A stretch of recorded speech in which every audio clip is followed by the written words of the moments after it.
was a beautiful morning on the island of Sodor. Thomas the Tank Engine's blue paint sparkled in the sunshine as he puffed happily along his branch line with Annie and Clarabelle. He was feeling very pleased with himself.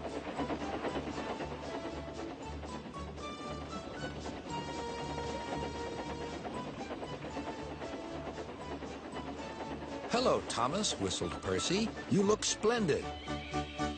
"Yes, indeed," boasted Thomas. "Blue is the only proper color for an engine." "Oh, I don't know. I like my brown paint," said Toby. "I've always been green. I wouldn't want to be any other color either," added Percy. Well, anyway," huffed Thomas, "blue is the only color for a really useful engine. Everyone knows that." Percy said no more.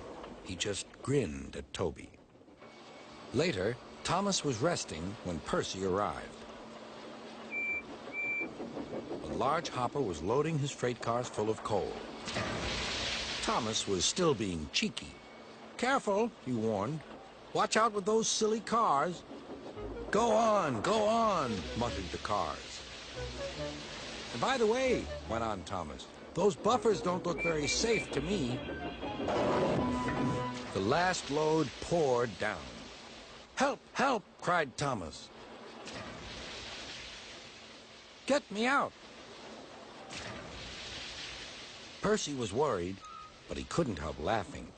Thomas's smart blue paint was covered in coal dust from smokebox to bunker.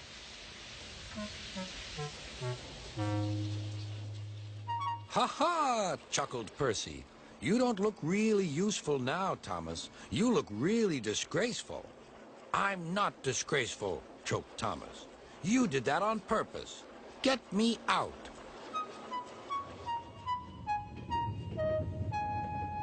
It took so long to clean Thomas that he wasn't in time for his next train. Toby had to take Annie and Clarabelle. "Poor Thomas," whispered Annie to Clarabelle. They were most upset.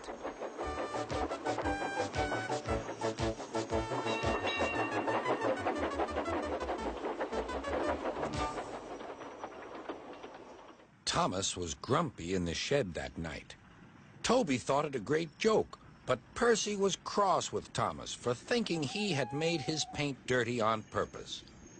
Fancy a really useful blue engine like Thomas becoming a disgrace to Sir Topham Hatt's railway.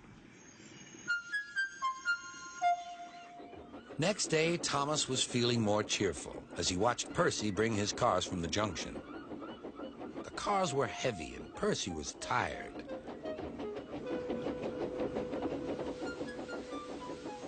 "Have a drink," said his driver. "Then you'll feel better." The water column stood at the end of the siding with the unsafe buffers. Suddenly, Percy found that he couldn't stop. The buffers didn't stop him either. "Oh!" wailed Percy. "Help!" The buffers were broken, and Percy was wheel-deep in coal. It was time for Thomas to leave. He had seen everything. "Now Percy has learned his lesson, too," he chuckled to himself.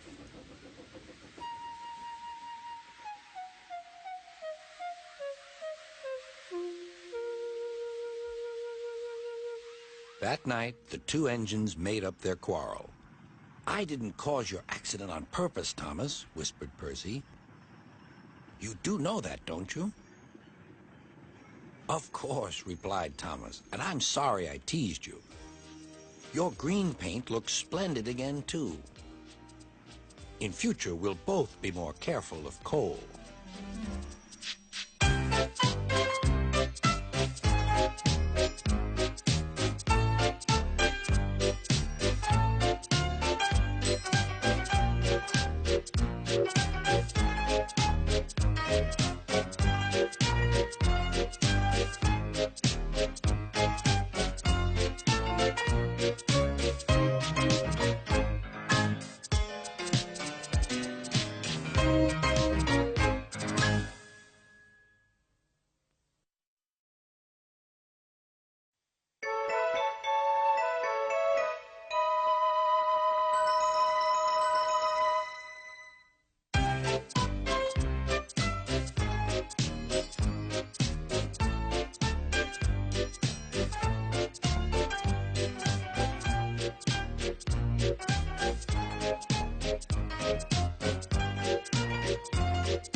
Edward was getting old. His bearings were worn, and he clanked as he puffed along. He was taking empty cattle cars to a market town. The sun shone, birds sang. But Edward was heading for trouble. Come on, he puffed. Oh, oh, screamed the cars. Edward puffed and clanked. The cars rattled and screamed. Some cows were grazing nearby. They were not used to trains. The noise and smoke disturbed them. As Edward clanked by, they broke through the fence and ran across the line. A coupling was broken and some cars were left behind. Edward felt a jerk, but didn't take much notice. He was used to cattle cars. Bother those cars, he thought. Why can't they come quietly? He was at the next station before either he or his driver realized what had happened. When Gordon and Henry heard about the accident, they laughed and boasted. Fancy allowing cows to break your train. They wouldn't dare do that to us. We'd show them. Old Toby was cross. You couldn't help it, Edward. They've never met cows. I have, and I know the trouble they are.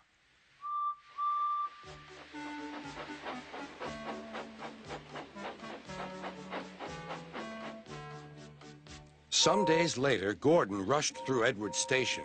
Boop, boop. Mind the cows. Hurry, hurry, puffed Gordon. Don't make such a fuss. Don't make such a fuss, grumbled his coaches. A long stretch of line lay ahead. In the distance was a bridge. It seemed to Gordon that there was something on the bridge. His driver thought so too. Whoa, Gordon, he said and shut off steam. Whew, said Gordon. It's only a cow. Shoo! Shoo! He moved slowly onto the bridge, but the cow wouldn't shoo. She had lost her calf and felt lonely. Bleh, she said sadly. Everyone tried to send her away, but she wouldn't go. Henry arrived.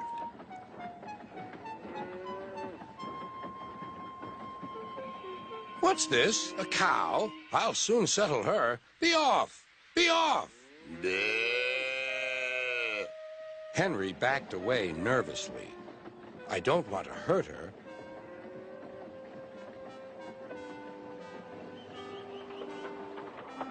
At the next station, Henry's conductor told them about the cow and warned the signalman that the line was blocked. That must be Bluebell, said the porter. Her calf is here, looking for her mother. Percy will take her along.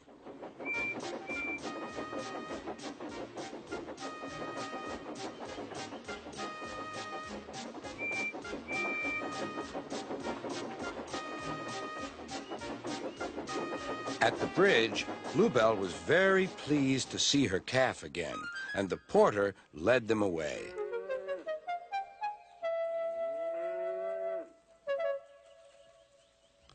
Not a word.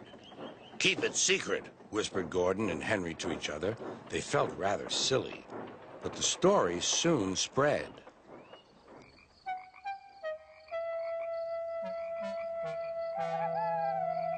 Well, well, well, chuckled Edward. Two big engines afraid of a cow. Afraid? Rubbish, said Gordon. We didn't want the poor thing to hurt herself by running up against us. We stopped so as not to excite her. You see what I mean, my dear Edward? Yes, Gordon, said Edward. Gordon felt somehow that Edward saw only too well.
One morning, Edward was waiting to pick up passengers from Thomas's train. Beep, beep. We're late. Where is Thomas? He doesn't usually make us wait. Oh, dear, what can the matter be? Sang the fireman. Johnny's so long, and never you mind about Johnny, laughed the driver. Just you climb on the cab and look for Thomas. Can you see him?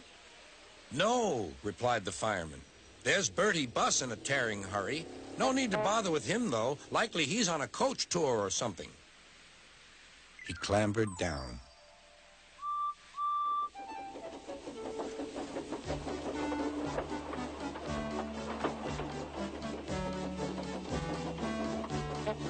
Stop! Stop! I've got Thomas's passengers, wailed Bertie, roaring up to the gates. It was no good. Edward was gone. Bother, said Bertie. Bother Thomas's fireman not coming to work today. Why did I promise to help the passengers catch the train?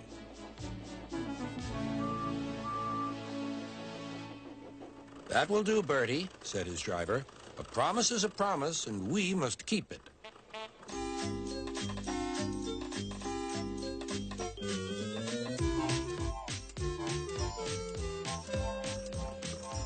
I'll catch Edward or bust, said Bertie.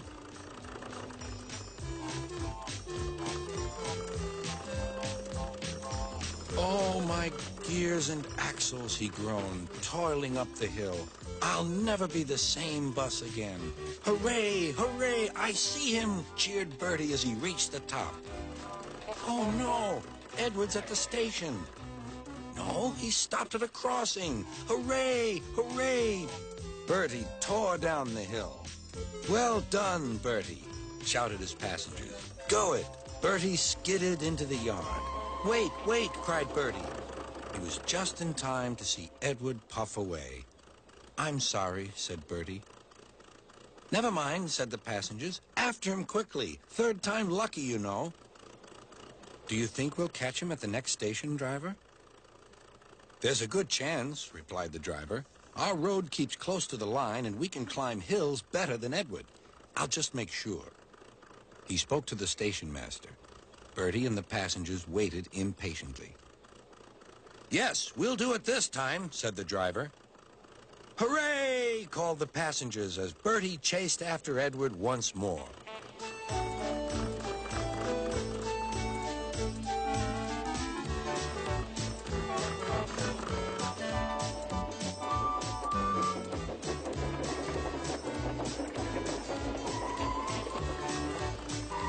This hill is too steep. This hill is too steep, grumbled the coaches as Edward snorted in front. They reached the top at last and ran smoothly into the station.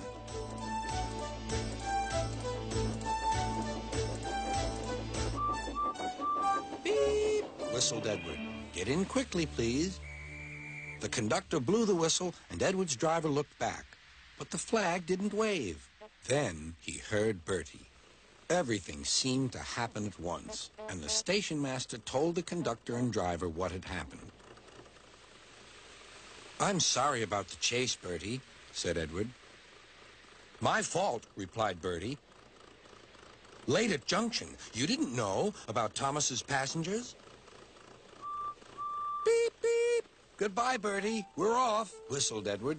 3 cheers for Bertie, called the passenger.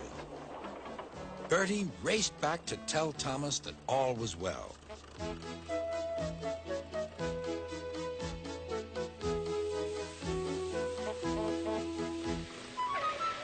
Thank you, Bertie, for keeping your promise, said Thomas. You're a very good friend indeed.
Sir Topham Hatt works his engines hard, but they are very proud when he calls them really useful. I'm going to the scrapyard today, Edward called to Thomas. What, already? You're not that old, replied Thomas cheekily. Thomas was only teasing.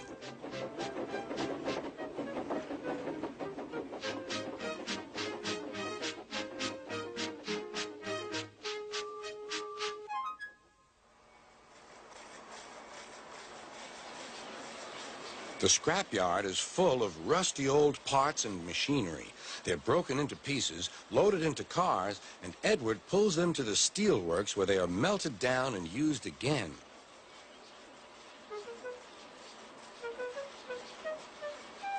Today, there was a surprise waiting for Edward in the yard.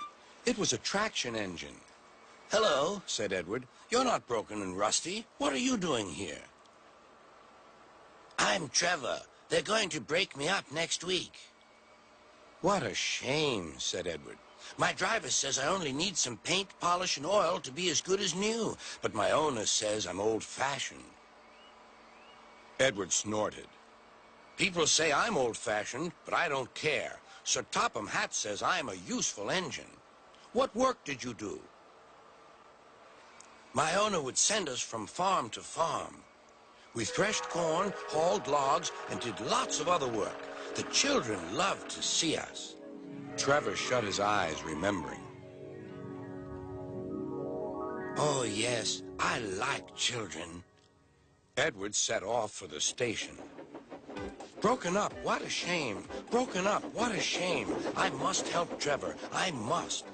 He thought of all his friends who liked engines, but strangely, none of them would have room for a traction engine at home. It's a shame, he hissed. Then, beep, beep. Why didn't I think of him before? There on the platform was the very person.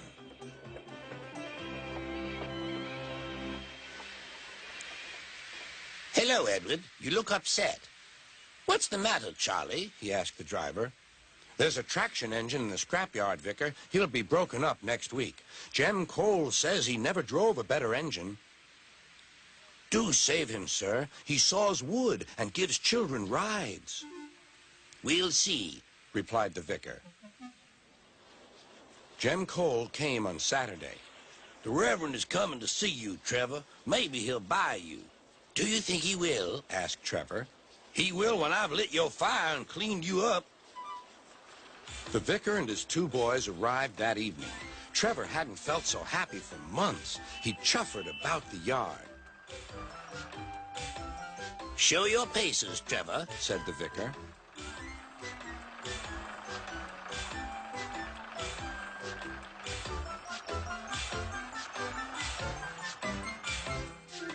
Later, he came out of the office smiling. I've got him cheap, Jem, cheap. Do you hear that, Trevor? Cried Jem. The Reverend saved you, and you'll live at the vicarage now. Beep, beep, whistled Trevor. Now Trevor's home is in the vicarage orchard, and he sees Edward every day.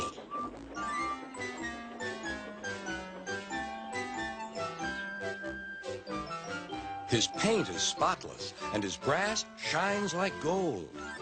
Trevor likes his work, but his happiest day is the church fair.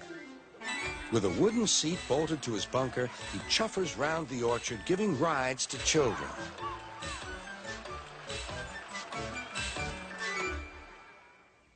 Long afterward, you'll see him shut his eyes, remembering. I like children, he whispers happily.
One day, James had to wait at the station till Edward and his train came in.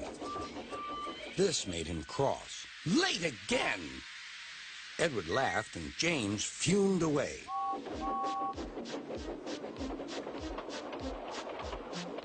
After James had finished his work, he went back to the yard and puffed onto the turntable.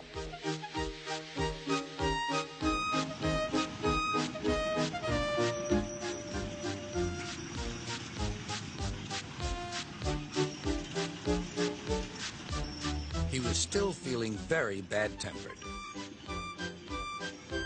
Edward is impossible, He grumbled to the others. he clanks about like a lot of old iron, and he is so slow, he makes us wait. Thomas and Percy were indignant. Old iron? Slow? Why, Edward could beat you in a race any day. Really, said James. I should like to see him do it.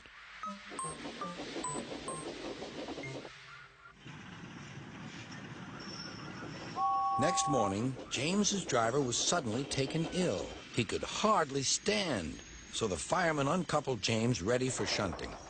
James was impatient. Suddenly, the signalman shouted.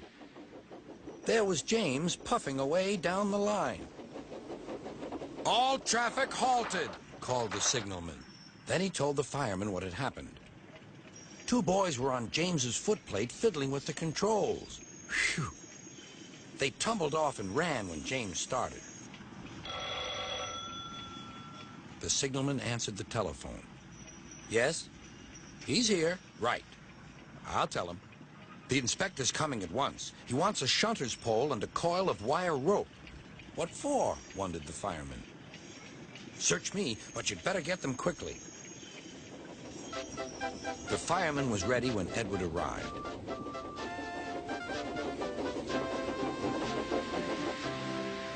The inspector saw the pole and the rope. Good man, jump in. We'll catch him, puffed Edward. James was laughing.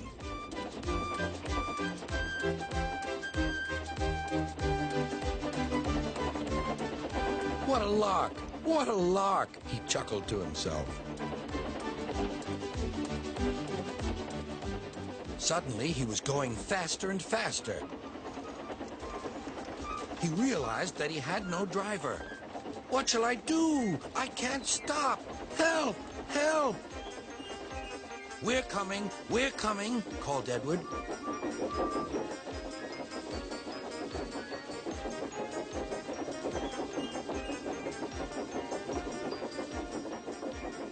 Edward was panting up behind with every ounce of steam he had. At last, he caught up with James.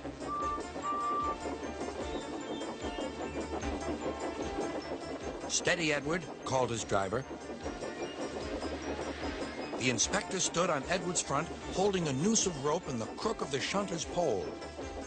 He was trying to slip it over James's buffer. The engines swayed and lurched. At last, got him, he shouted. He pulled the noose tight. Gently braking, Edward's driver checked the engine speed, and James's fireman scrambled across and took control. So, the old iron caught you after all, chuckled Edward. I'm sorry, whispered James. Thank you for saving me. You were splendid, Edward. That's all right, replied Edward. The engines arrived at the station side by side. Sir Topham Hatt was waiting. A fine piece of work, he said. James, you can rest and then take your train. I'm proud of you, Edward. You shall go to the works and have your worn parts mended. Oh, thank you, sir, said Edward. It'll be lovely not to clank.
Trevor the traction engine enjoyed living in the vicarage orchard.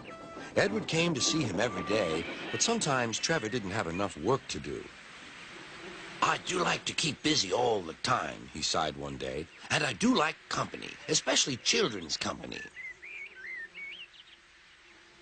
Cheer up, smiled Edward. Sir Topham Hatt has work for you at his new harbor. I'm to take you to meet Thomas today. Oh, exclaimed Trevor happily. A harbor, the seaside, children, that will be lovely.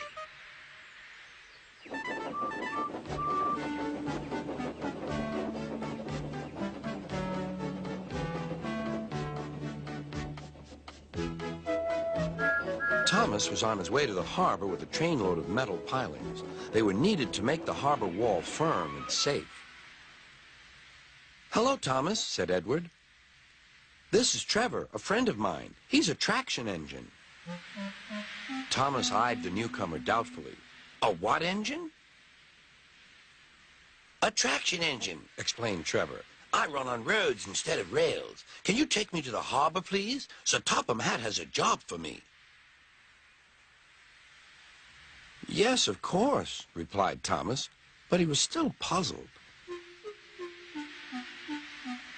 Workmen coupled Trevor's car to Thomas's train, and soon they were ready to start their journey.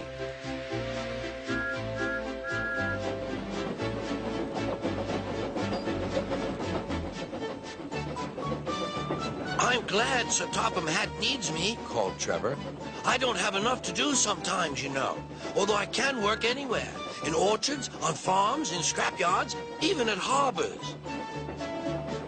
But you don't run on rails, puffed Thomas. I'm a traction engine. I don't need rails to be useful, Replied Trevor. You wait and see.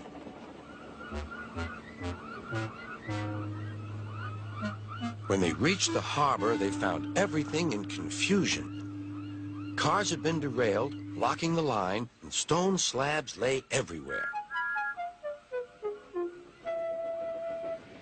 We must get these pilings past, said Thomas's driver. They are essential. Trevor, we need you to drag them round this mess. Just the sort of job I like, Replied Trevor.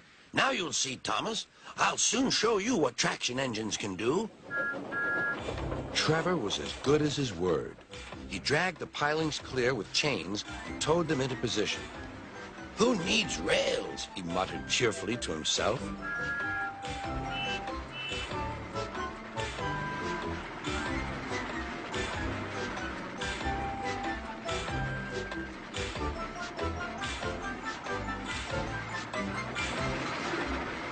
Later, Thomas brought Annie and Clarabelle to visit him. Thomas was most impressed. Now I understand how useful a traction engine can be. The coaches were full of children. Trevor gave them rides along the harbor. He liked this best of all.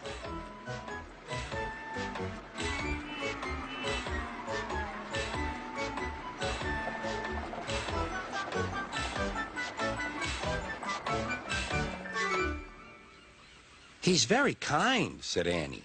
He reminds me of Thomas, added Clarabelle. Everyone was sorry when it was time for Trevor to go. Thomas pulled him to the junction. A small tear came into Trevor's eye. Thomas pretended not to see. He whistled gaily to make Trevor happy. I'll come and see you if I can, he promised. The vicar will look after you, and there's plenty of work for you now at the orchard, but we may need you again at the harbor someday. That would be wonderful, said Trevor. That evening, Trevor stood remembering his new friend Thomas, the harbor, and most of all, the children. Then he went happily to sleep in the shed at the bottom of the orchard.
Percy works in the yard at the big station.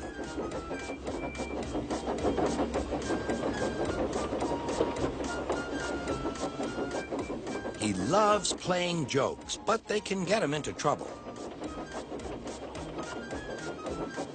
One morning, he was very cheeky indeed. Beep, beep! Hurry up, Gordon. The train's ready. Gordon thought he was late. Ha, ha, ha, ha! Laughed Percy and showed him a train of dirty coal cars. Gordon thought how to get back at Percy for teasing him. Next, it was James's turn. Stay in the shed today, James. Sir Topham Hatt will come and see you. Ah, thought James, Sir Topham Hatt knows I'm a fine engine. He wants me to pull a special train. James's driver and fireman could not make him move. The other engines grumbled dreadfully. They had to do James's work as well as their own.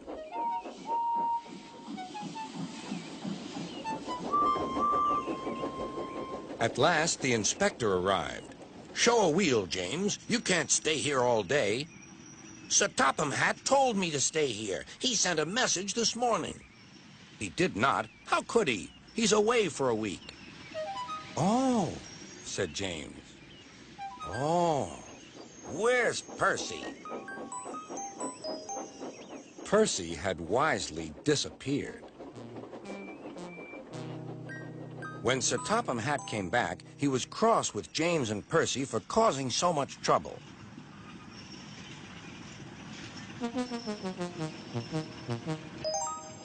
But the very next day, Percy was still being cheeky.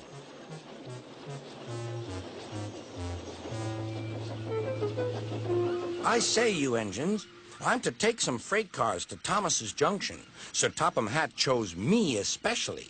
He must know I'm a really useful engine. More likely he wants you out of the way, grunted James. Gordon looked across to James. They were going to play a trick on Percy. James and I were just speaking about signals at the junction. We can't be too careful about signals, but then I needn't say that to a really useful engine like you, Percy. Percy felt flattered. We had spoken of backing signals, put in James. They need extra special care, you know. Would you like me to explain?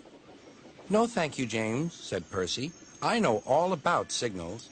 Percy was a little worried. I wonder what backing signals are, he thought. Never mind, I'll manage. He puffed crossly to his freight cars and felt better.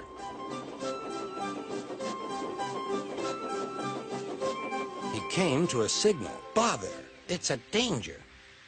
The signal moved to show line clear. Its arm moved up instead of down. Percy had never seen that sort of signal before. Down means go, and up means stop. So upper still must mean go back. I know, it's one of those backing signals. Come on, Percy, said his driver. Off we go. Stop, you're going the wrong way. But it's a backing signal, Percy protested and told him about Gordon and James. The driver laughed and explained. Oh, dear, said Percy. Let's start quickly before they see us. He was too late. Gordon saw everything.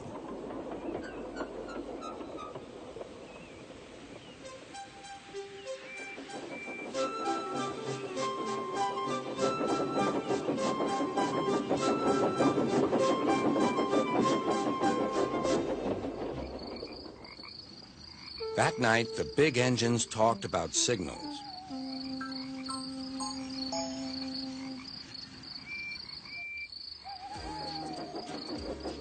They thought the subject was funny. Percy thought they were being very silly.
Do you know what? Asked Percy.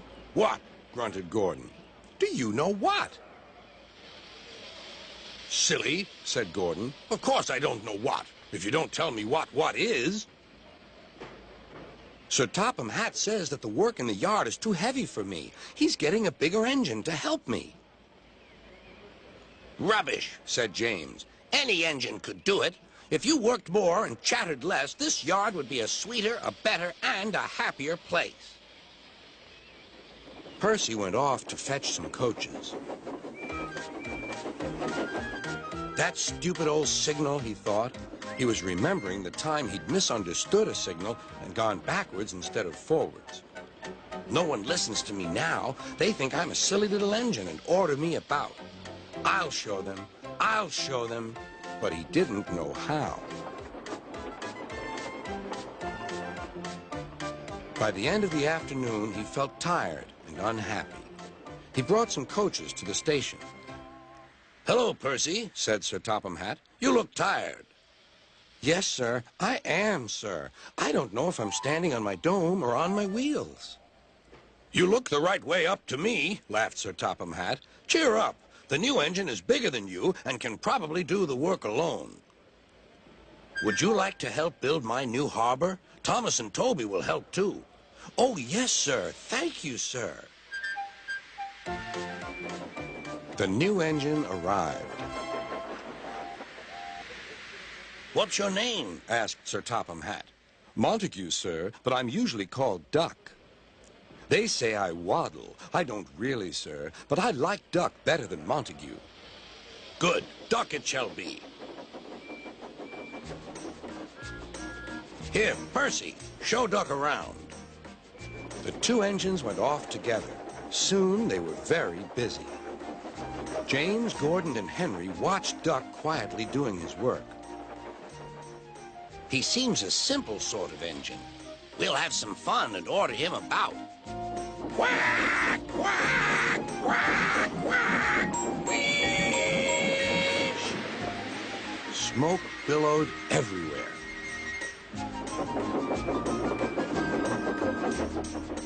Percy was cross, but Duck took no notice. They'll get tired of it soon. Do they tell you to do things, Percy? Yes, they do, answered Percy. Right, said Duck. We'll soon stop that nonsense. He whispered something. We'll do it later. Sir Topham Hatt was looking forward to hot buttered toast for tea at home. Suddenly he heard an extraordinary noise. Wheeze! Bother, he said, and hurried to the yard. Duck and Percy calmly sat on the switches outside the shed, refusing to let the engines in. Gordon, James, and Henry were furious. Stop that noise! Bellowed Sir Topham Hatt. They won't let us in, hissed Gordon. Duck, explain this behavior. Beg pardon, sir, but I'm a great Western engine. We do our work without fuss. But begging your pardon, sir, Percy and I would be glad if you would inform these engines that we only take orders from you. Quiet, said Sir Topham Hatt. Percy and Duck, I am pleased with your work today, but not with your behavior tonight. You have caused a disturbance. Gordon, Henry, and James sniggered.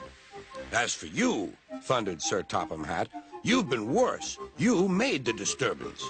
Duck is quite right. This is my railway, and I give the orders. After Percy went away, Duck was left to manage alone. He did so easily.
Percy worked hard at the new harbor.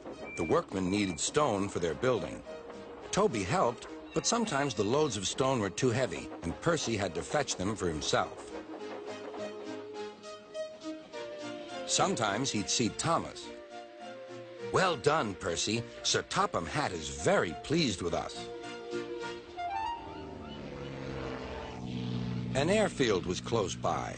Percy heard the airplanes zooming overhead all day. The noisiest of all was a helicopter.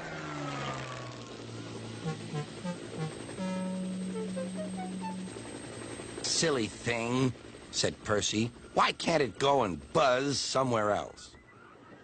One day, Percy stopped at the airfield. "Hello," said Percy. "Who are you?" "I'm Harold." "Who are you?" "I'm Percy. What whirly great arms you've got." "They're nice arms," said Harold. "I can hover like a bird. Don't you wish you could hover?" "Certainly not.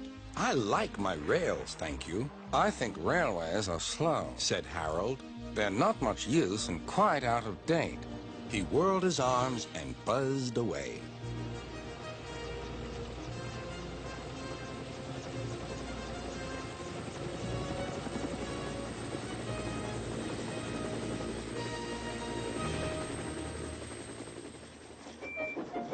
Percy found Toby at the quarry. "I say, Toby, that Harold, that stuck-up whirlybird thing, says I'm slow and out of date. Just let him wait. I'll show him." He collected his freight cars and started off, still fuming.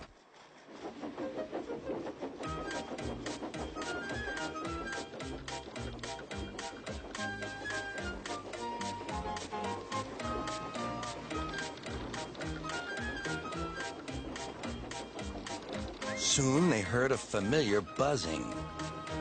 "Percy," whispered his driver. "There's Harold. He's not far ahead. Let's race him."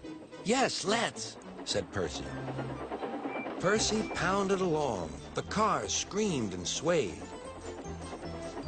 "Well, I'll be a ding-dong-dang," said the driver. There was Harold. The race was on. "Go it, Percy," he yelled. "You're gaining." Percy had never been allowed to run fast before. He was having the time of his life. "Hurry, hurry, hurry," he panted to the cars. "We don't want to, we don't want to," they grumbled. It was no use. Percy was bucketing along with flying wheels, and Harold was high and alongside.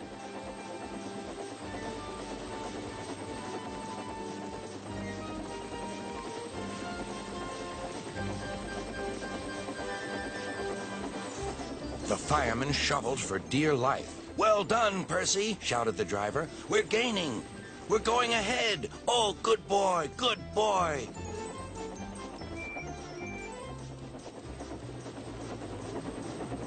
A distant signal warned them that the harbor wharf was near. "Beep, beep, beep. Brakes, conductor, please."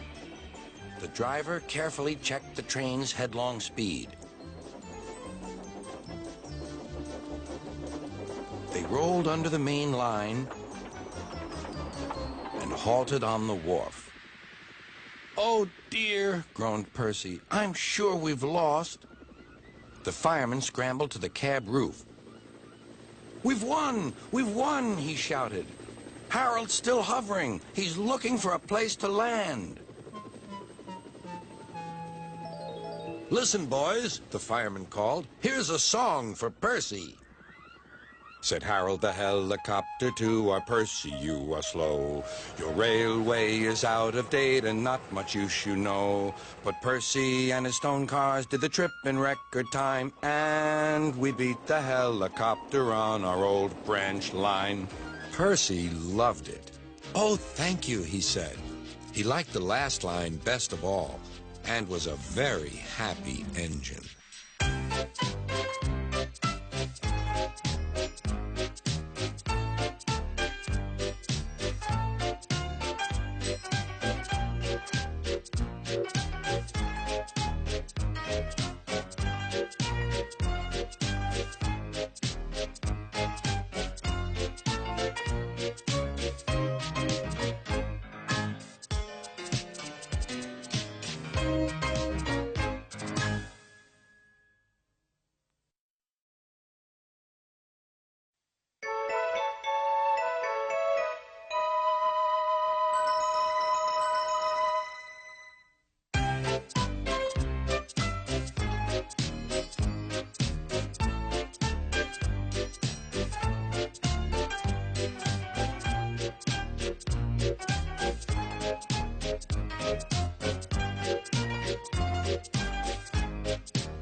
Thomas the tank engine was ill.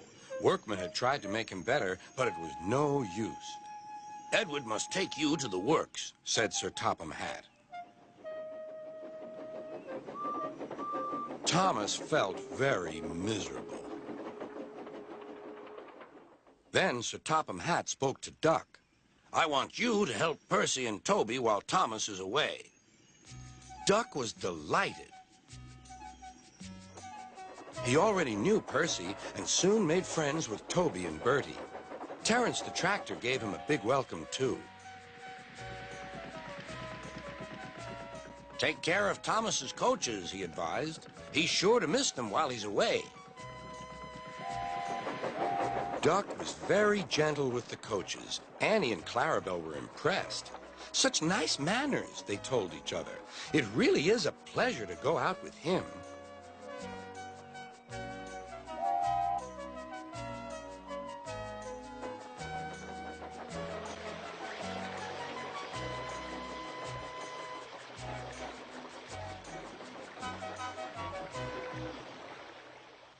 When Thomas came back, Annie and Clarabelle told him how well Duck had managed. Thomas was so pleased to be home that he soon forgot to be jealous.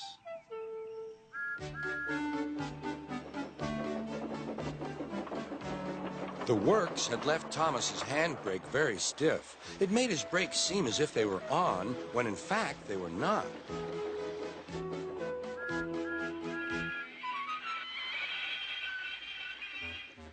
As a result, he and his coaches often overran the platform. Thomas found this most embarrassing. Gradually, his driver and firemen learned to be extra careful. But one day, Thomas's fireman was ill, and a relief man took his place.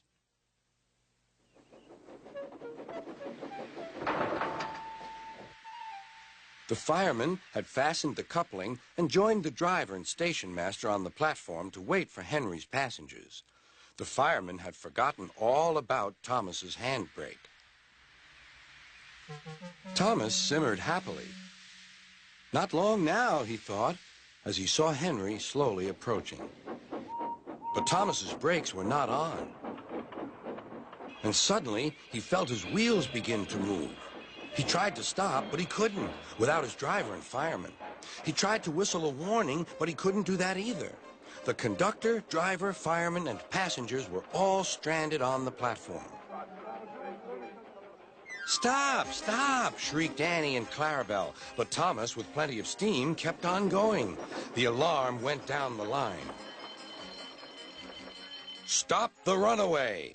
There, ready for action, was Harold the helicopter. The inspector had made a plan, and together they took off into the sky.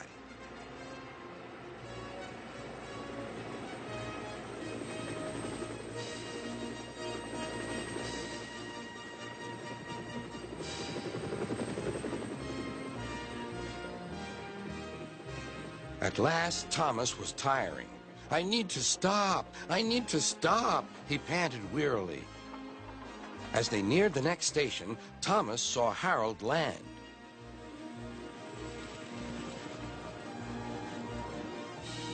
They entered the platform slowly enough for the inspector to act. Judging his moment, the inspector scrambled into the cab and screwed the brakes on.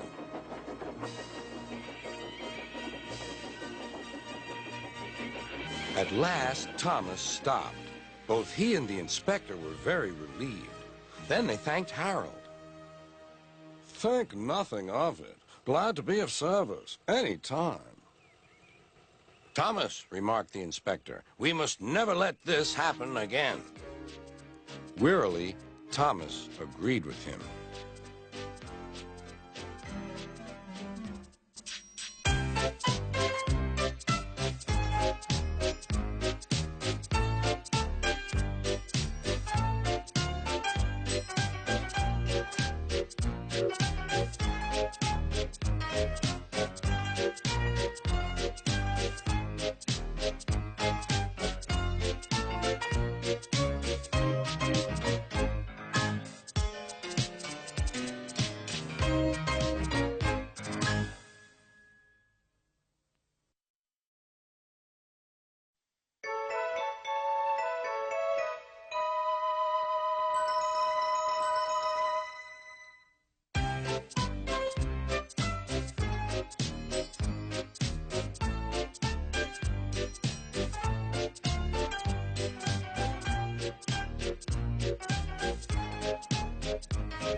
One day, Henry wanted to rest, but Percy was talking to some engines.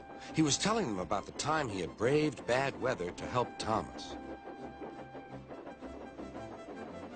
It was raining hard.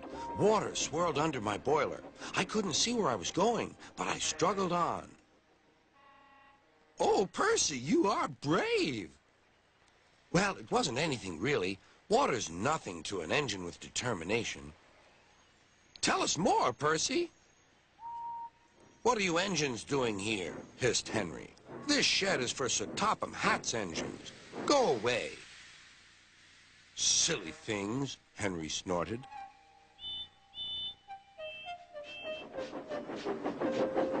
They're not silly. Percy had been enjoying himself. They are silly, and so are you. Water's nothing to an engine with determination. Huh. Anyway, said cheeky Percy, I'm not afraid of water. I like it. He ran off to the harbor singing. Once an engine attached to a train was afraid of a few drops of rain. No one ever lets me forget the time I wouldn't come out of the tunnel in case the rain spoiled my paint, huffed Henry.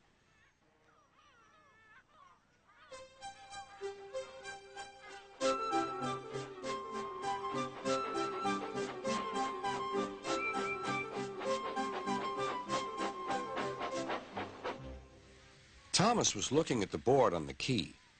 Danger. We mustn't go past it, he said. That's orders. Why? Danger means falling down something, said Thomas. I went past danger once and fell down a mine. I can't see a mine, said Percy. He didn't know that the foundations of the quay had sunk. The rails now sloped downward to the sea. Stupid board, said Percy. He made a plan. One day, he whispered to the cars, will you give me a bump when we get to the quay? The cars had never been asked to bump an engine before. They giggled and chattered about it. Driver doesn't know my plan, chuckled Percy.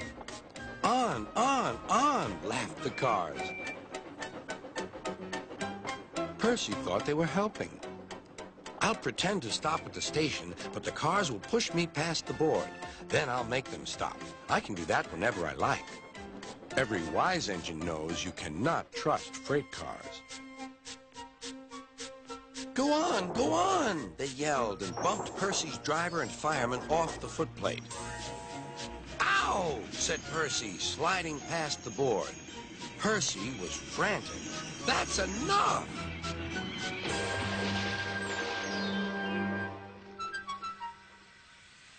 Percy was sunk.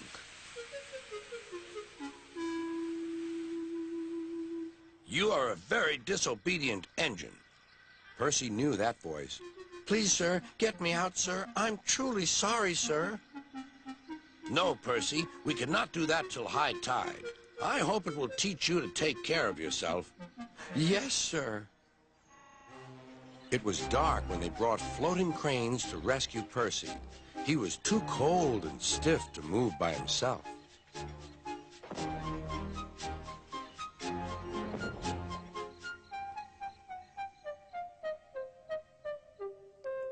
Next day, he was sent to the works on Henry's freight train.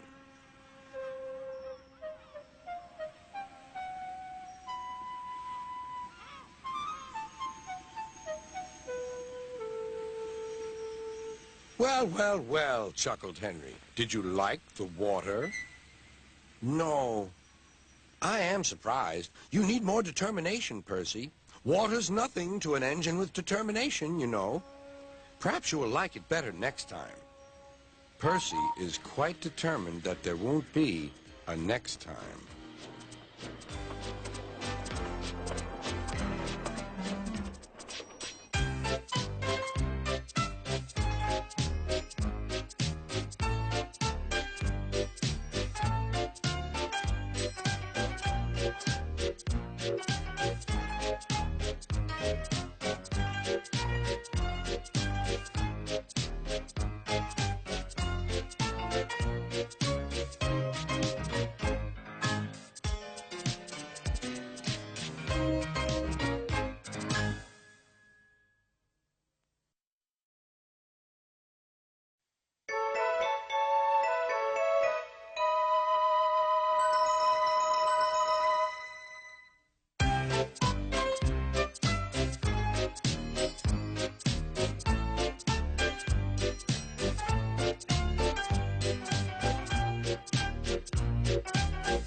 Duck is very proud of being Great Western.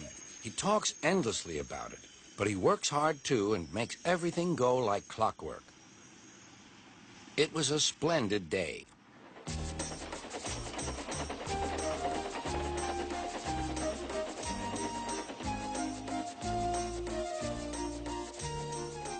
The cars and coaches behaved well. The passengers even stopped grumbling. But the engines didn't like having to bustle about.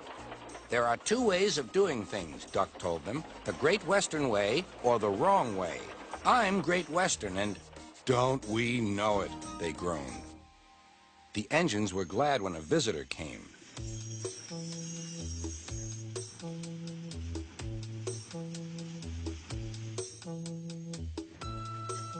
He purred smoothly towards them. Sir Topham Hatt introduced him. Here is Diesel. I have agreed to give him a trial. He needs to learn. Please teach him, Duck. Good morning, purred Diesel in an oily voice. Pleased to meet you, Duck. Is that James and Henry and Gordon too? I am delighted to meet such famous engines.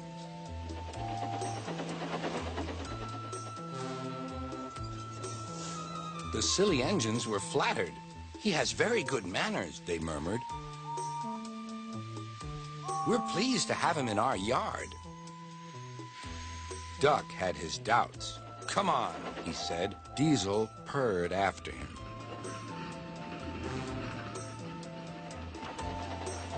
Your worthy Sir Topham Hatt to you, ordered Duck.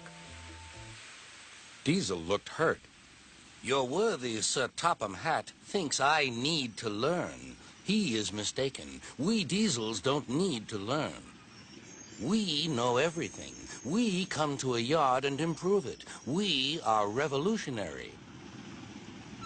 Oh, said Duck, if you're rev-a-thingamy, perhaps you would collect my cars while I fetch Gordon's coaches. Diesel, delighted to show off, purred away. When Duck returned, Diesel was trying to take some cars from a siding. They were old and empty. They'd not been touched for a long time. Diesel found them hard to move. Pull! Push! Backwards, forward! Oh! Oh! The cars groaned. We can't! We won't! Duck watched with interest. Diesel lost patience. He roared and gave a great heave. The cars jerked forward. Oh! They screamed. We can't! We won't! Some of their brakes snapped and the gear jammed in the sleepers. Chuckled Duck. Diesel recovered and tried to push the cars back, but they wouldn't move. Duck ran quietly round to collect the other cars. Thank you for arranging these, Diesel. I must go now. Don't you want this lot? No, thank you. Diesel gulped. And I've taken all this trouble? Why didn't you tell me? You never asked me. Besides, said Duck, you were having such fun being whatever it was you said. Goodbye.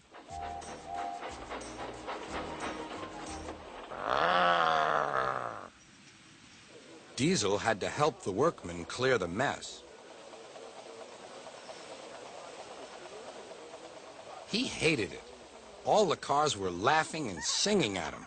Cars are waiting in the yard, tackling them with easel. Show the world what I can do, gaily boasts the Diesel. In and out he creeps about like a big black weasel. When he pulls the wrong cars out, pop goes the Diesel.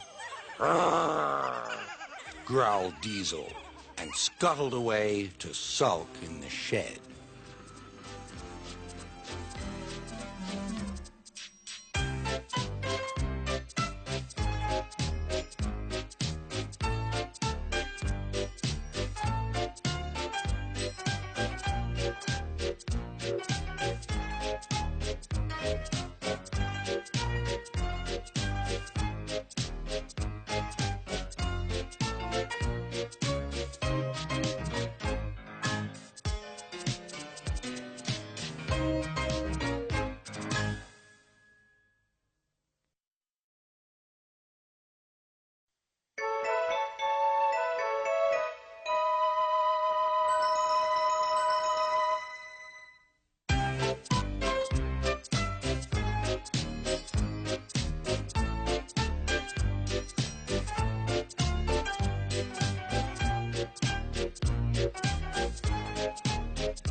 Diesel, the new engine, was sulking. The freight cars would not stop singing rudely at him.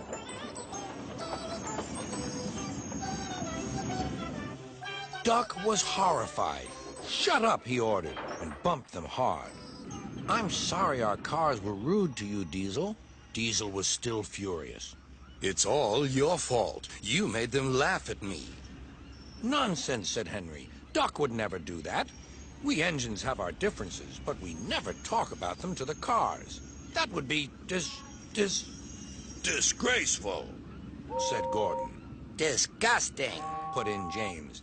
despicable. Finished Henry. Diesel hated Duck.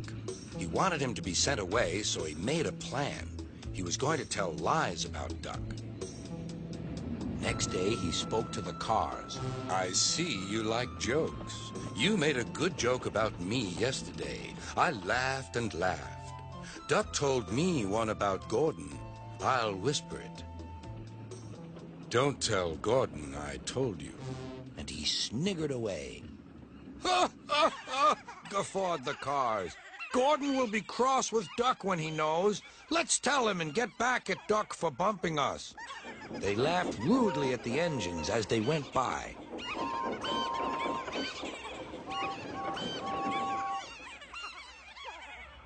Soon Gordon, Henry, and James found out why.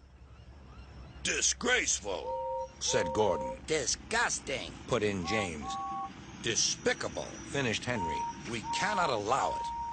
They consulted together. "Yes," they said. "He did it to us, we'll do it to him, and see how he likes it." Duck was tired out.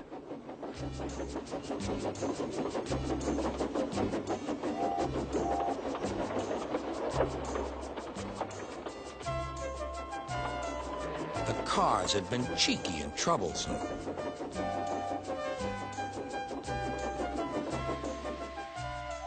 He wanted a rest in the shed.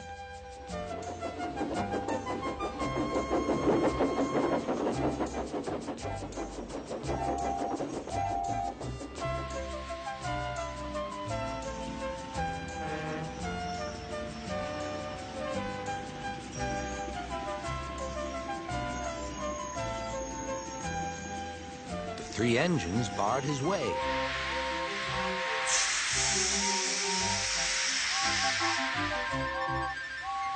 "Keep out."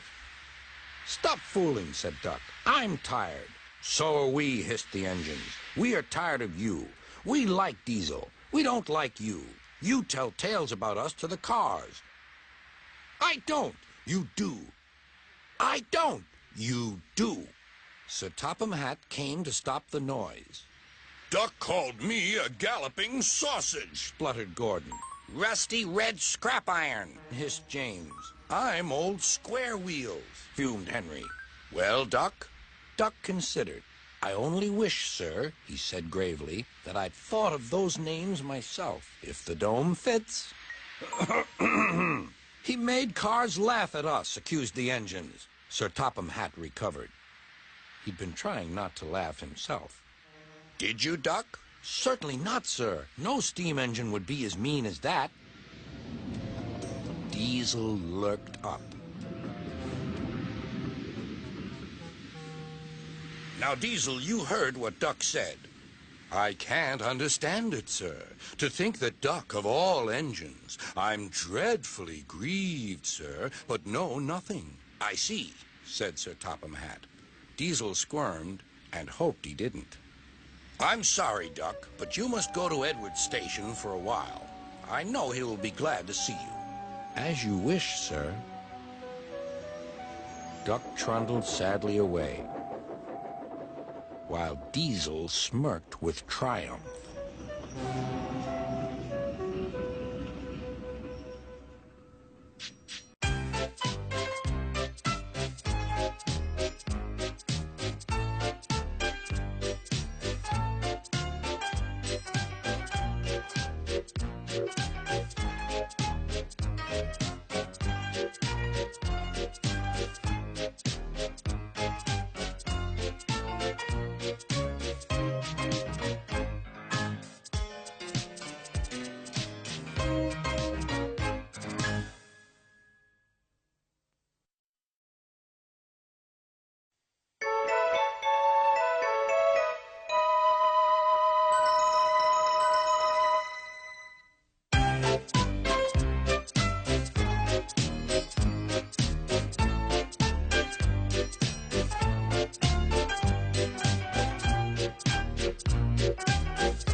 Duck, the Great Western engine, puffed sadly to Edward's station.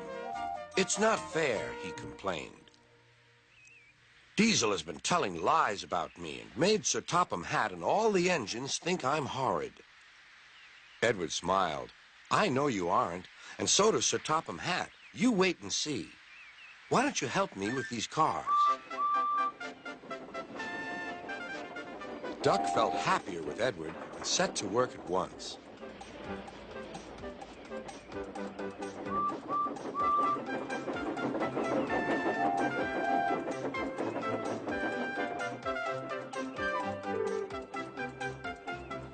The cars were silly, heavy, and noisy. The two engines had to work hard, pushing and pulling all afternoon. At last, they reached the top of the hill. "Goodbye," whistled Duck, and rolled gently over the crossing to the other line. Duck loved coasting down the hill, running easily with the wind whistling past. Suddenly, it was a conductor's warning whistle. "Hurrah! Hurrah! Hurrah!" laughed the cars. "We've broken away! We've broken away! Chase him! Bump him! Throw him off the rails!" they yelled. "Hurry, Duck, hurry!" said the driver. They raced through Edward Station, but the cars were catching up. "As fast as we can, then they'll catch us gradually." The driver was gaining control. "Another clear mile and we'll do it." "Oh, glory! Look at that!" James was just pulling out on their line from the station ahead. Any minute, there could be a crash. "It's up to you now, Duck," cried the driver. Duck put every ounce of weight and steam against the cars. "It's too late!" Duck groaned. He veered into a siding where a barber had set up shop. He was shaving a customer.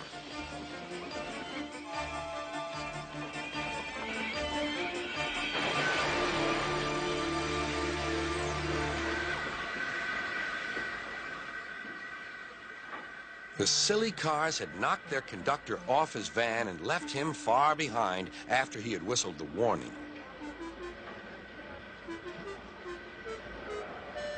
But the cars didn't care. They were feeling very pleased with themselves. "Beg pardon, sir," gasped Duck. "Excuse my intrusion." No, I won't, said the barber. "You've frightened my customers. I'll teach you." And he lathered Duck's face all over. Poor Duck. Thomas was helping to pull the cars away when Sir Topham Hatt arrived. "I do not like engines popping through my walls," fumed the barber. "I appreciate your feelings," said Sir Topham Hatt, "but you must know that this engine and his crew have prevented a serious accident. It was a very close shave." "Oh," said the barber. Oh, excuse me." He filled a basin of water to wash Duck's face. "I'm sorry. I didn't know you were being a brave engine." "That's all right, sir. I didn't know that either." "You were very brave indeed," said Sir Topham Hatt. "I'm proud of you." Sir Topham Hatt watched the rescue operation. Then he had more news for Duck. "And when you are properly washed and mended, you are coming home." "Home, sir? Do you mean the yard?" "Of course." "But, sir, they don't like me. They like Diesel." "Not now. I never believed Diesel, so I sent him packing. The engines are sorry and want you back."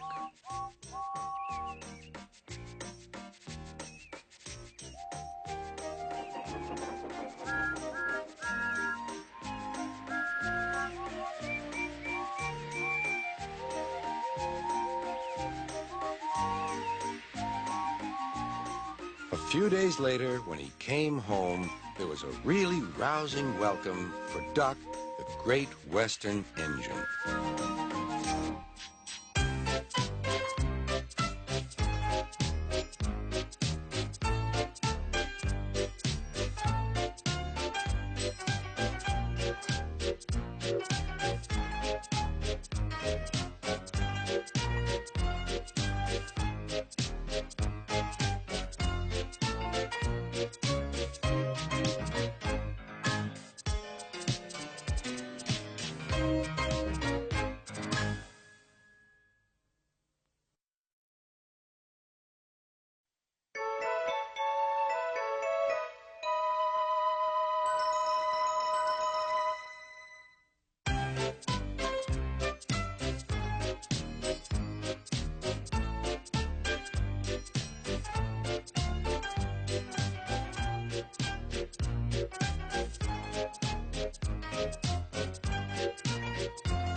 The engines were finding life difficult.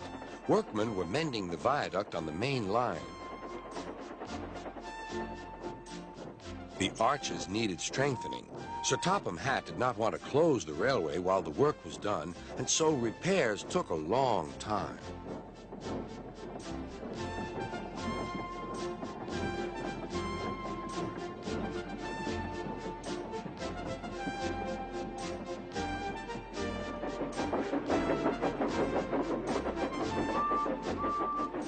The engines had to take great care when crossing the viaduct, and the delay often made them late on their journey to the junction, where they knew Thomas would be ready to collect his passengers.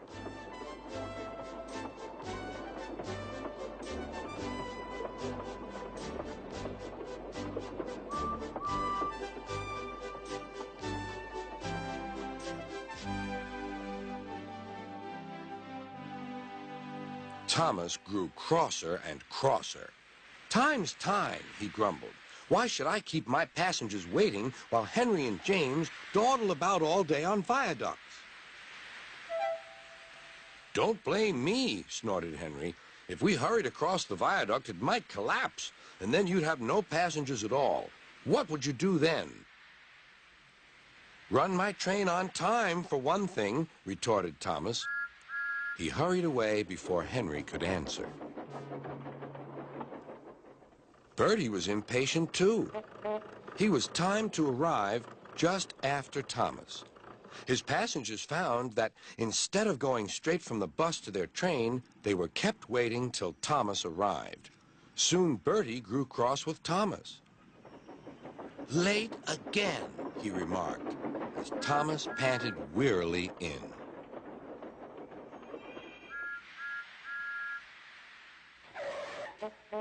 "We may be friends, but I thought you could go fast, Thomas. It's time we had another race. I reckon I could beat you now." Thomas let off steam loudly. "Rubbish!" he hissed fiercely. "It's those main line engines. They dither about on the viaduct, and they blame Sir Topham Hatt's workmen. It's just an excuse for laziness, if you ask me."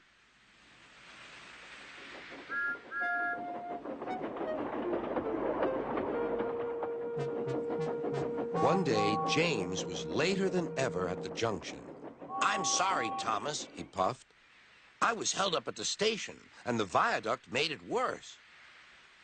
"It's lucky for you I'm a guaranteed connection," grumbled Thomas. Before James could answer, he puffed importantly away. come along," he panted to the coaches. Annie and Clarabelle did their best, but Thomas soon found that he couldn't save much time.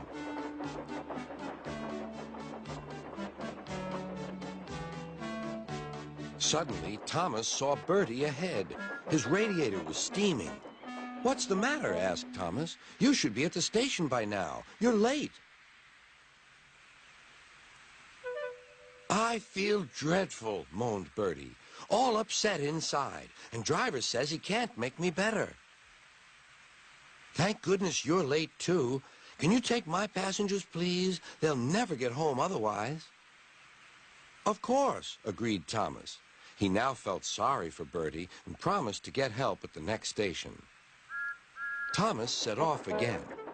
Already he felt much more cheerful, and Bertie's passengers, traveling in Annie and Clarabelle, all reached home safely. When Bertie was better, he came to thank Thomas. "I'm sorry I teased you about being late." "That's all right," replied Thomas. "I'm glad I could help. There are times when being late isn't such a bad thing after all."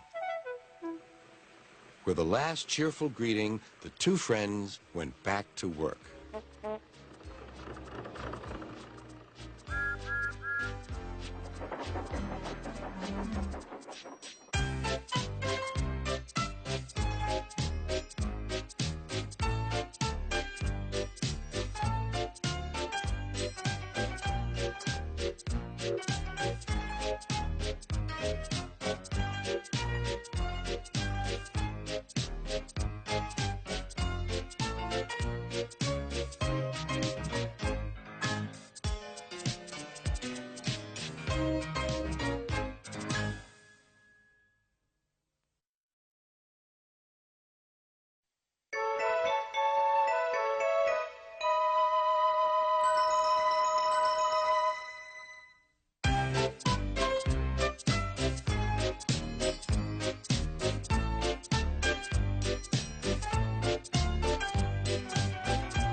Donald and Douglas are twins and had arrived from Scotland to help Sir Topham Hatt, but only one engine had been expected.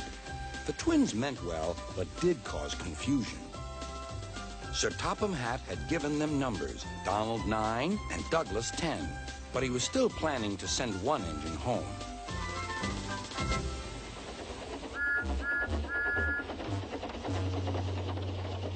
There was a brake van in the yard that had taken a dislike to Douglas.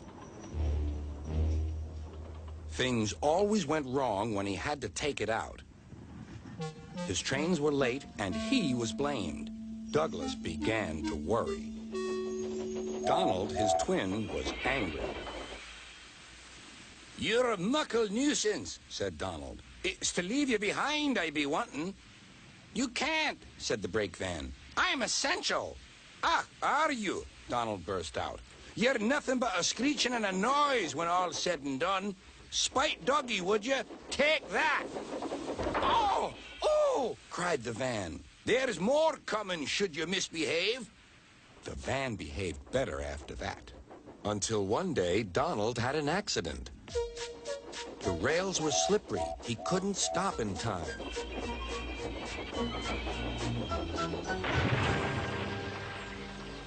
Donald wasn't hurt, but Sir Topham Hatt was most annoyed.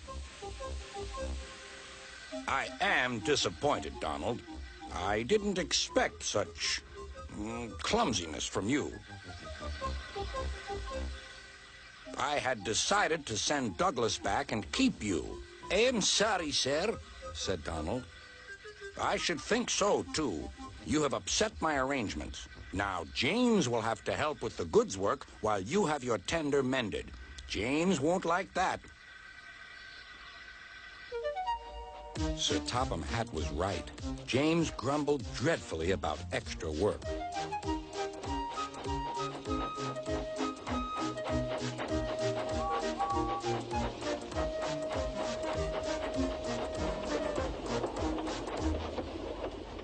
"Anyone would think," said Douglas, "that Donald had had his accident on purpose. I heard tell about an engine and some tar wagons." "Shut up," said James. "It's not funny." He didn't like to be reminded of his own accident. "Well, well, well. Surely, James, it wasn't you. You didn't say." James didn't say. He slouched sulkily away. "James is cross," snickered the spiteful brake van. "We'll try to make him crosser still." "Hold back," giggled the freight cars to each other. James did his best, but he was exhausted when they reached Edward's station. Luckily, Douglas was there. "Help me up the hill, please," panted James. "These freight cars are playing tricks." "We'll show them," said Douglas.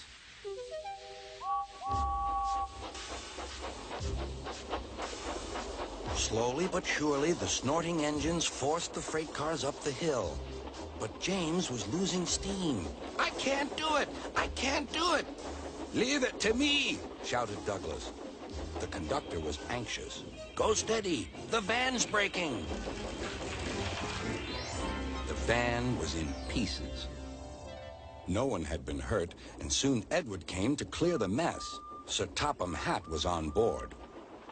"I might have known it would be Douglas," he said. "Douglas was grand, sir," said Edward. "James had no steam left, but Douglas worked hard enough for 3. I heard him from my yard." "2 would have been enough," said Sir Topham Hatt. "I want to be fair, Douglas, but I don't know. I really don't know." Sir Topham Hatt was making up his mind about which engine to send away, but that's another story.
Snow came early to the island of Sodor.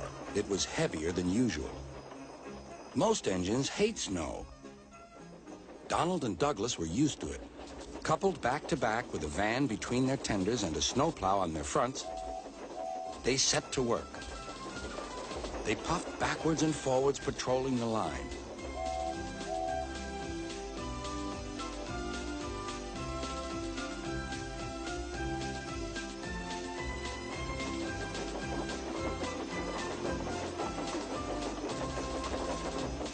Generally, the snow slipped away easily, but sometimes they found deeper drifts. Presently, they came to a drift which was larger than most. They charged it and were just backing for another try when... Help! Help! Lost six, Donald. It's Henry. Don't worry yourself, Henry. Wait a while. We'll have you out. Henry was very grateful. He saw all was not well. The twins were looking glum. They told him Sir Topham Hatt was making a decision. He'll send us away for sure. It's a shame, said Percy. A lot of nonsense about a broken signal box, grumbled Gordon. That spiteful brake van, too, put in James. Good riddance, that's what I say. The twins were splendid in the snow, added Henry. It isn't fair. They all agreed that something must be done, but none knew what. Percy decided to talk to Edward about it. What you need, said Edward, is a deputation. He explained what that was. Percy ran back quickly. Edward says we need a depot station. Of course, said Gordon. The question is... What is a desperation? Asked Henry. It's when engines tell Sir Topham Hatt something's wrong, said Percy. Did you say tell Sir Topham Hatt? Asked Duck thoughtfully. There was a long silence.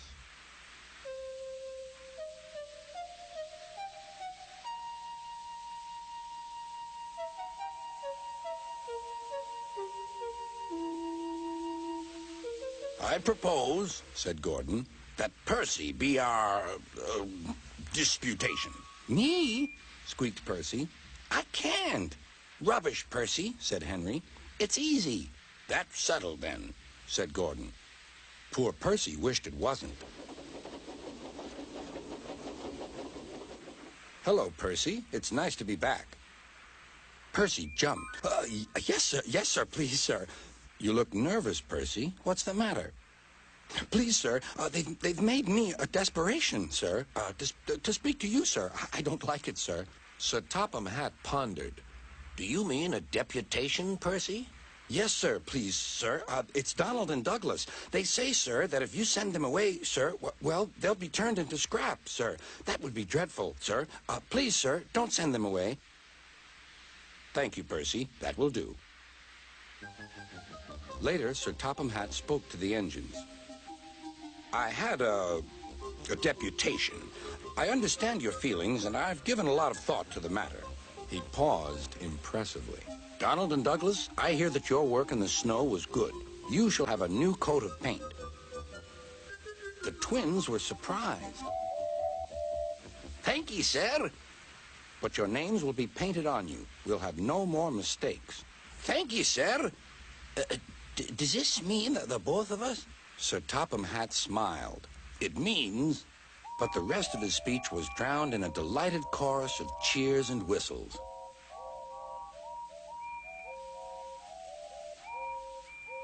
The twins were here to stay.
Thomas the Tank Engine has worked his branch line for many years and knows it very well.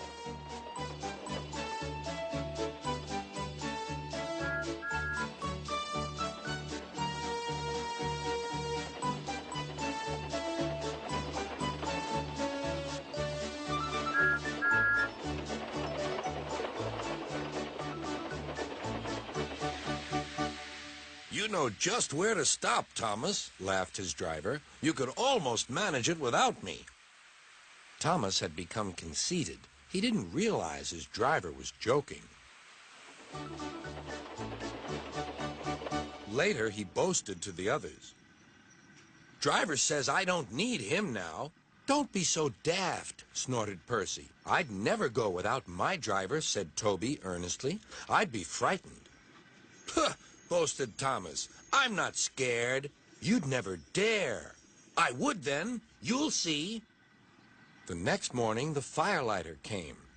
Thomas drowsed comfortably as the warmth spread through his boiler. Percy and Toby were still asleep. Thomas suddenly remembered. Silly stick in the muds, he chuckled. I'll show them. Driver said I could manage without him. I'll just go out and then I'll stop and whoosh. That'll make them jump. Thomas thought he was being clever, but really he was only moving because a careless cleaner had meddled with his controls. He soon found his mistake. He tried to whoosh, but he couldn't. He tried to stop, but he couldn't. He just kept rolling along. He didn't dare look at what was coming next. There was the station master's house. The station master was about to have breakfast. "Horrors!" cried Thomas, and shut his eyes. The house rocked, broken glass tinkled, plaster was everywhere. Thomas had collected a bush on his travels. He peered into the room through its leaves. He couldn't speak. The station master was furious. His wife picked up her plate. "You miserable engine," she scolded. "Just look what you've done to our breakfast. Now I shall have to cook some more." She banged the door. More plaster fell. This time it fell on Thomas. Thomas felt depressed. Workmen propped up the house with strong poles and laid rails through the garden. Then, the Scottish twin engines Donald and Douglas arrived.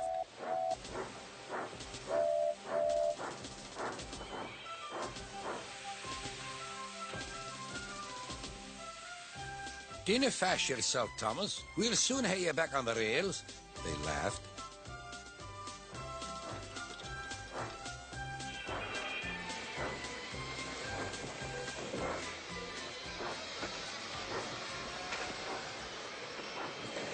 Donald and Douglas, puffing hard, managed to haul Thomas back to safety. Bits of fencing, the bush, and a broken window frame festooned his front, which was badly twisted. The twins laughed and left him. Thomas was in disgrace. There was worse to come. You're in a lot of trouble, Thomas. "I know, sir. I'm sorry, sir." Thomas's voice was muffled behind his bush. You must go to the works and have your front mended. It will be a long job. "Yes, sir." Meanwhile, a diesel rail car will do your work. A diesel, sir?" Thomas spluttered. Yes, Thomas. Diesels always stay in their sheds till they are wanted. Diesels never gallivant off to breakfast in station masters' houses.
Percy and Toby were worried.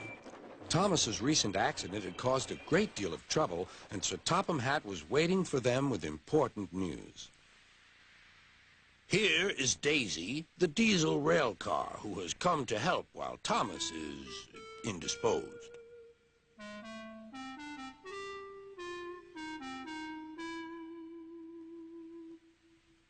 Please, sir, will she go when Thomas comes back, sir? That depends, said Sir Topham Hatt. Meanwhile, however long she stays, I hope you will both make her welcome and comfortable. Yes, sir. We'll try, sir, said the engines. Good. Run along now and show her the shed. She will want to rest after her journey.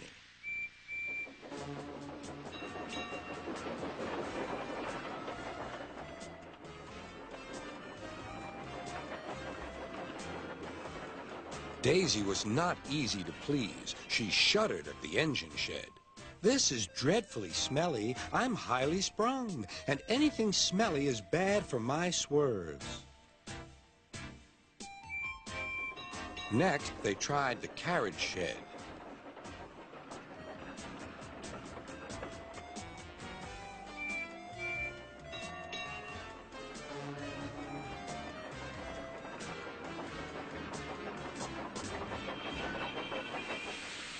This is better, said Daisy, but whatever is that rubbish? The rubbish turned out to be Annie, Clarabelle, and Henrietta, who were most offended. We won't stay here to be insulted, they fumed. Percy and Toby had to take them away and spend half the night soothing their hurt feelings.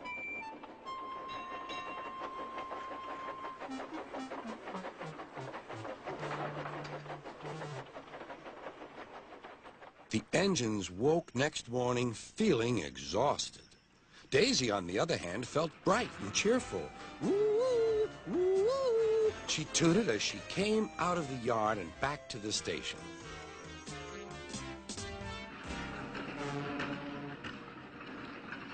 Look at me, she purred to the passengers. I'm the latest diesel, highly sprung and right up to date. You won't want Thomas's bumpy old Annie and Clarabelle now. The passengers waited for Daisy to start, but she didn't. She saw that a milk van was about to be coupled to her and was most indignant. Do they expect me to pull that? Surely, said her driver, you can pull one van. I won't, said Daisy. Percy can do it. He loves messing about with freight cars. She began to shudder violently. Nonsense, said her driver. Come on now, back down. Daisy lurched backwards. She was so cross that she blew a fuse. Told you, she said, and stopped. Everyone argued with her, but it was no use. It's Fitter's orders, she said. What is? My fitter's a very nice man. He comes every week and examines me carefully. Daisy, he says, never, never pull. You're highly sprung, and pulling is bad for your swerves. So that's how it is, finished Daisy. Stuff and nonsense, said the station master. I can't understand, said the shunter. Whatever made Sir Topham Hatt send us such a feeble... Feeble? Feeble? Spluttered Daisy. Let me... Stop arguing, grumbled the passengers. We're late already. So they uncoupled the van, and Daisy purred away, feeling very pleased with herself. She could now enjoy her journey. That's a good story, she chuckled. I'll do just what work I choose and no more. But she said it to herself.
Daisy, the diesel rail car's work in the countryside, was full of surprises.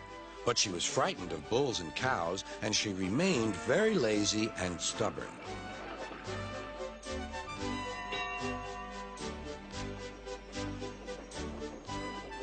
One day, Toby brought Henrietta to the station where Percy was grumpily shunting. "Hello, Percy. I see Daisy's left the milk behind again." I'll have to make a special journey with it, I suppose. Anyone would think I'd nothing to do, grumbled Percy. "Tell you what," replied Toby, "I'll take the milk, you fetch my freight cars." The drivers and station master agreed.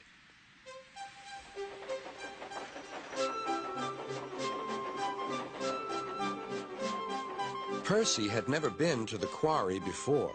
He began ordering the freight cars about. "Hurry along," he said. The freight cars grumbled to each other. This is Toby's place. Percy's got no right to poke his funnel up here and push us around. They whispered and passed the word. Pay Percy back.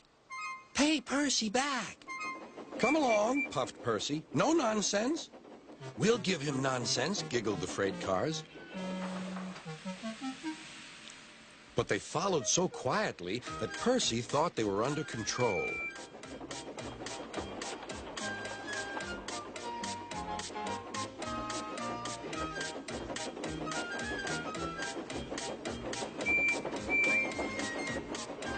Suddenly, they saw a notice ahead. All trains stop to pin down brakes. Beep, beep. Brakes, conductor, please. But before he could check them, the freight cars surged ahead.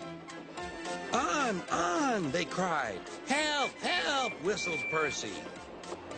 The man on duty at the crossing rushed to warn traffic with his red flag, but was too late to switch Percy to the runaway siding. Frantically trying to grip the rails, Percy slid into the yard.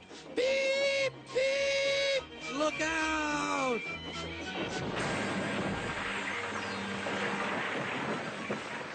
The brake van was in smithereens.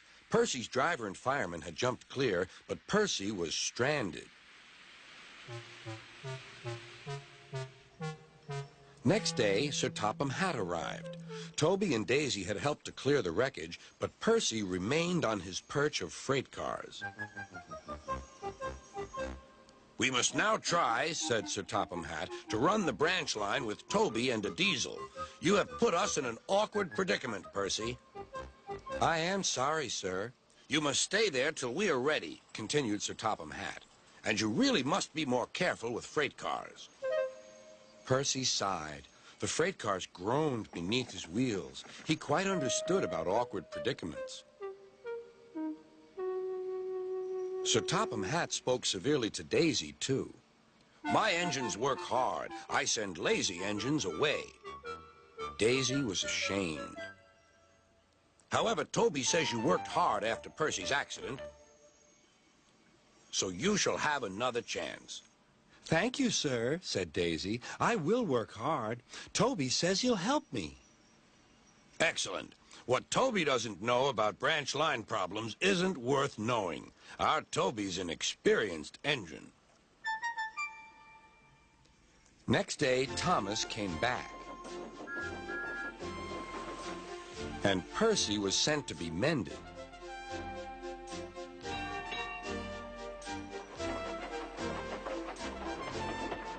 Annie and Clarabelle were delighted to see Thomas again, and he took them for a run at once.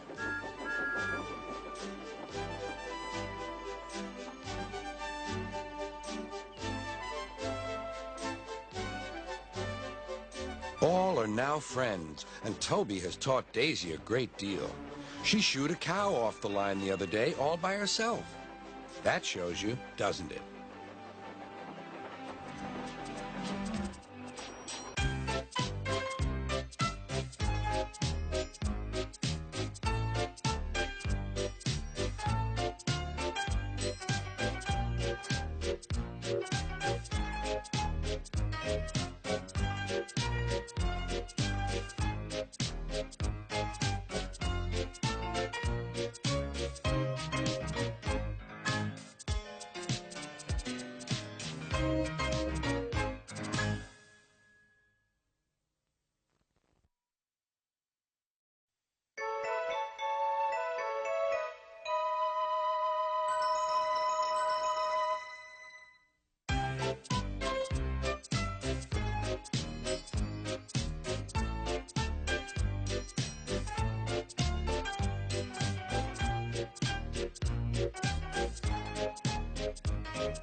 Bill and Ben are tank engine twins. Each has 4 wheels, a tiny chimney and dome, and a small squat cab.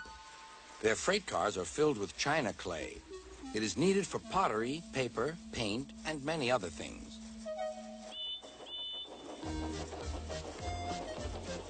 The twins are now kept busy pulling the cars for engines on the main line and for ships in the harbor.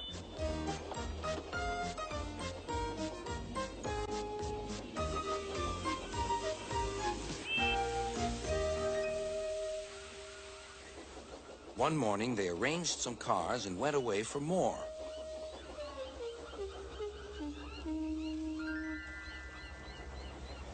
They returned to find them all gone. The twins were most surprised. Their drivers examined a patch of oil. That's diesel, They said. It's a waddle? Asked Bill. A diseasel, I think, replied Ben. There's a notice about them in our shed. Coughs and sneezels spread diseasels. You had a cough in your smoke box yesterday. It's your fault the diseasel came. It isn't. It is. Stop arguing, you two, laughed their drivers. Let's go and rescue our freight cars. Bill and Ben were horrified. But the diseasel will magic us away like the freight cars. He won't magic us, replied their drivers. We'll more likely magic him. Listen, he doesn't know you're twins, so we'll take away your names and numbers, and then this is what we'll do.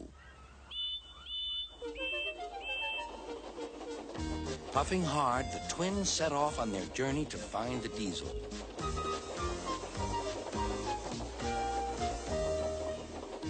They were looking forward to playing tricks on him.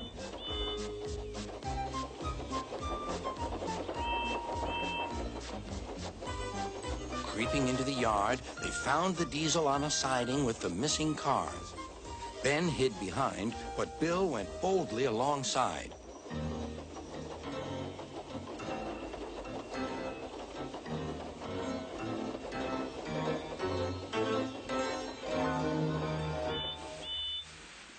The diesel looked up. Do you mind? Yes, said Bill. I do. I want my cars back. These are mine, said the diesel. Go away. Bill pretended not to be frightened. You're a big bully, he whimpered.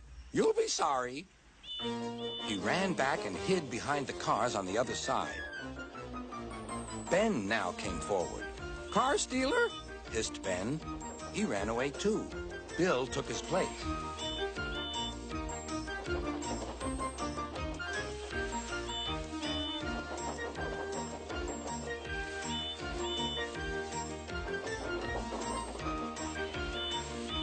This went on and on till the diesel's eyes nearly popped out.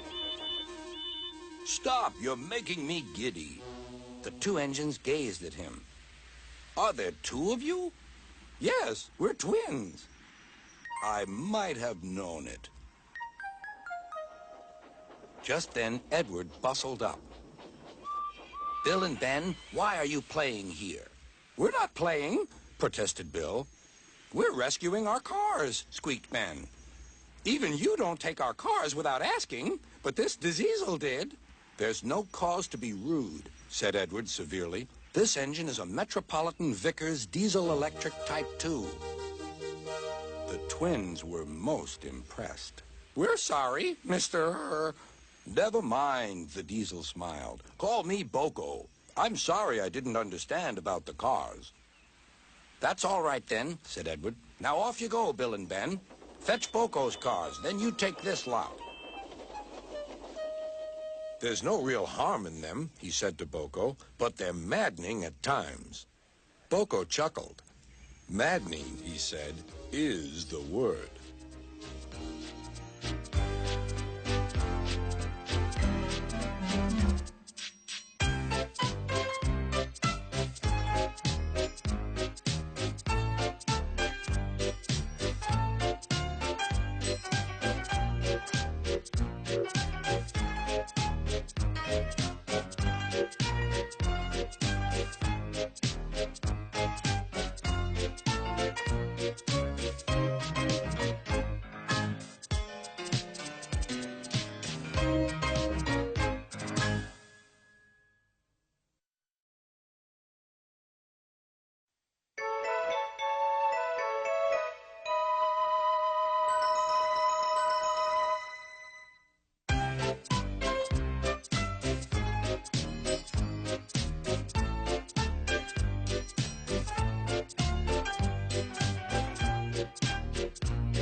Thomas's branch line is important, and so is Edward's.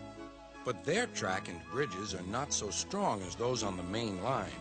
So Topham Hatt does not allow the heavier main line engines like Gordon to run on them. But one day, the way Gordon was talking, you would have thought Sir Topham Hatt had given this order for quite another reason. It's not fair, Grumbled Gordon. What isn't fair? Asked Edward. letting branch line diesels pull main line trains. Never mind, Gordon. I'm sure Boko will let you pull his freight cars sometimes. Gordon spluttered. I won't pull Boko's dirty cars. I won't run on branch lines. Why not? It would be a nice change. Sir Topham Hatt would never approve, huffed Gordon. Branch lines are vulgar. Gordon puffed away. Edward chuckled and followed him to the station. Every evening, the two engines pull two fast trains from the station. Gordon always leaves first with an express for the main line. Edward follows 5 minutes later with his train for the branch line.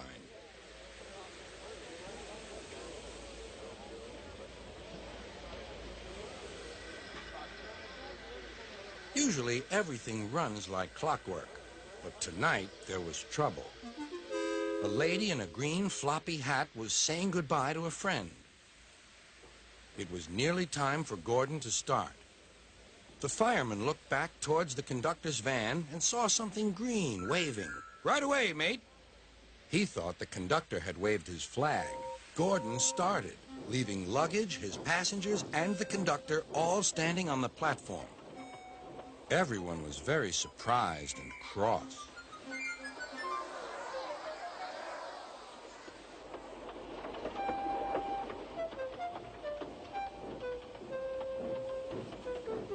To make matters worse, by the time Gordon had been stopped and brought back, Edward was already late with his train.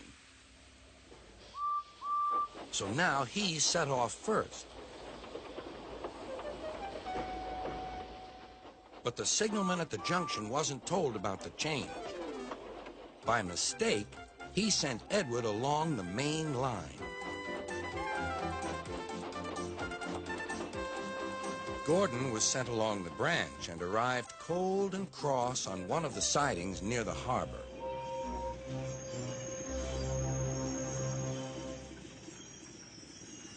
Next morning, Bill and Ben peeped into the yard. There were no cars for them, but they didn't mind that. Teasing Gordon would be much better fun.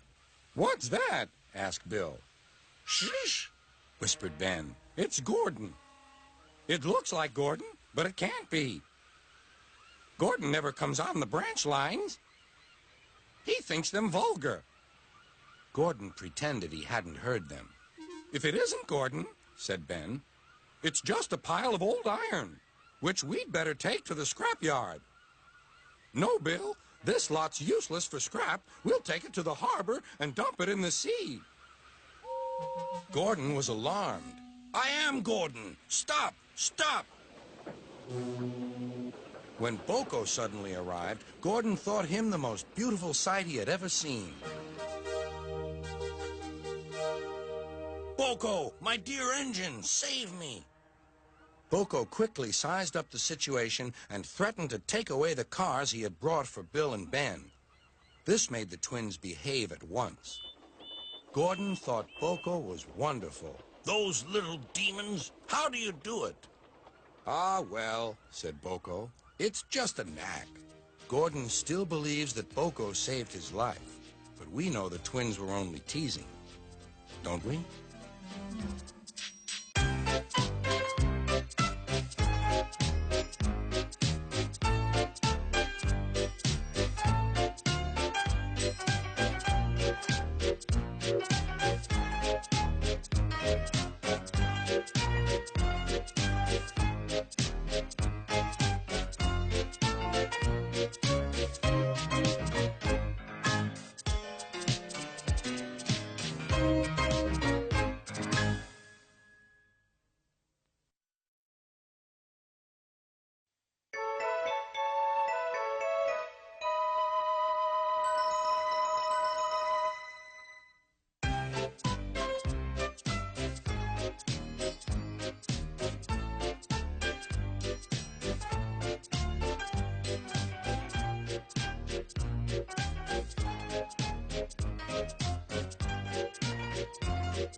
Bertie the bus was giving some visitors a tour of the island of Soda.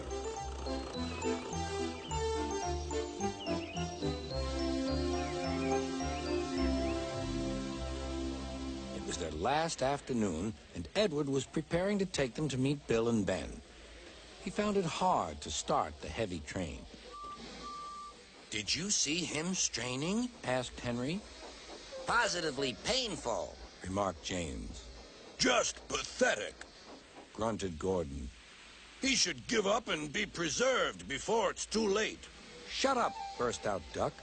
You're all jealous. Edward's better than any of you. You're right, Duck, said Boko. Edward's old, but he'll surprise us all. I've done it. We're off. I've done it. We're off, said Edward as he finally puffed out of the station.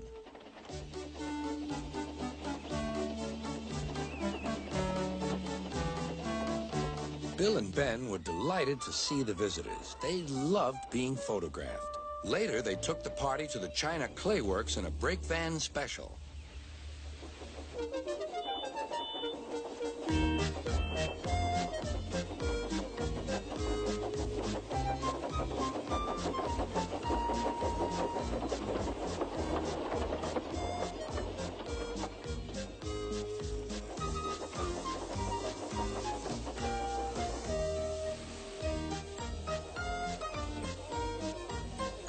Everyone had a splendid time, and the visitors were most impressed.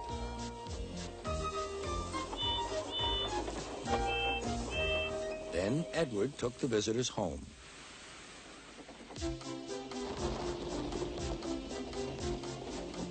On the way, the weather changed. Wind and rain buffeted Edward. His sanding gear failed, and his firemen rode in front, dropping sand on the rails by hand.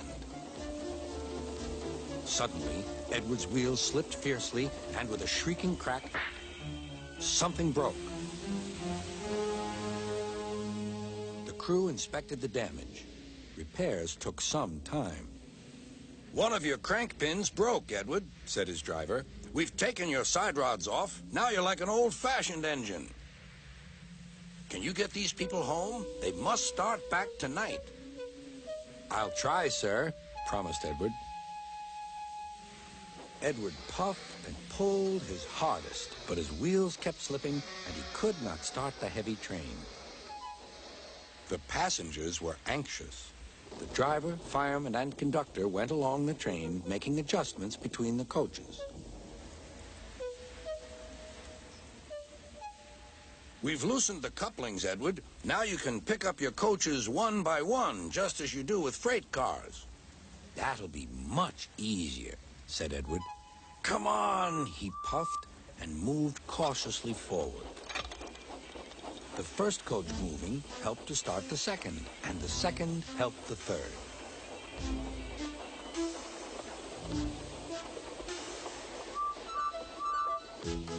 I've done it! I've done it! Puffed Edward. Steady, boy, warned his driver. Well done, boy. You've got them! You've got them! And he listened happily to Edward's steady beat as he forged slowly but surely ahead. At last, battered, weary, but unbeaten, Edward steamed in. Henry was waiting for the visitors with the special train. Beep, beep. Sir Topham Hatt angrily pointed to the clock, but excited passengers cheered and thanked Edward, his driver, and firemen.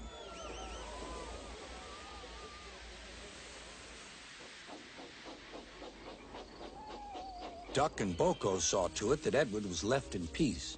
Gordon and James remained respectfully silent.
date of the accident, it runs again as a warning to others, plunging into the gap, shrieking like a lost soul.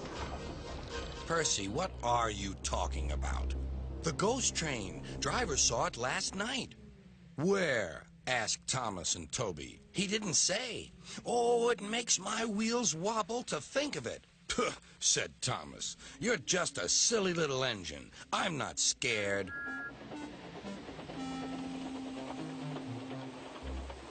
Thomas didn't believe in your ghost, said Percy next morning. His driver laughed. Neither do I. It was only a pretend ghost story. Percy was disappointed. That evening, he came back from the harbor.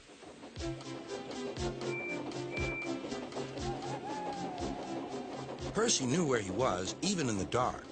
Crow's Farm Crossing. We shan't be long now.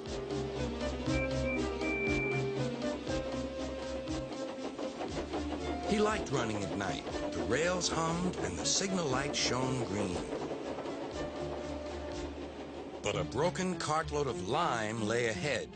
Sam the farmer had just gone for help.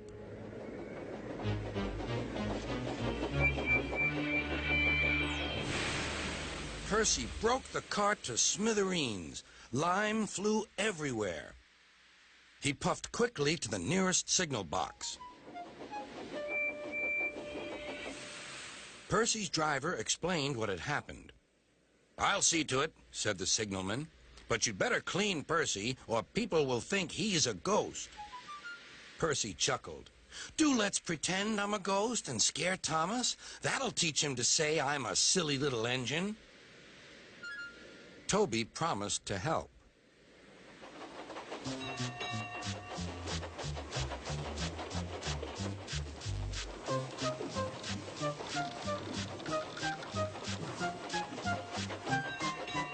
Thomas was being oiled up for his evening train. Percy's had an accident, cried Toby. Poor engine, said Thomas. Botheration. That means I'll be late. They've cleared the line for you, but there's something worse. Out with it, Toby. I can't wait all evening. I've just seen something, said Toby. It looked like Percy's ghost. It said it was coming here to warn us. Puh. Who cares? Don't be frightened, Toby. I'll take care of you.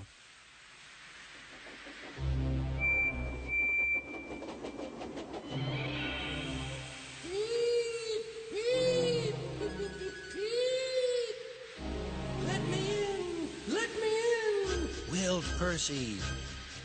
No, no, not by the smoke on my chimney, chim. I'll chuff and I'll puff and I'll break your door in.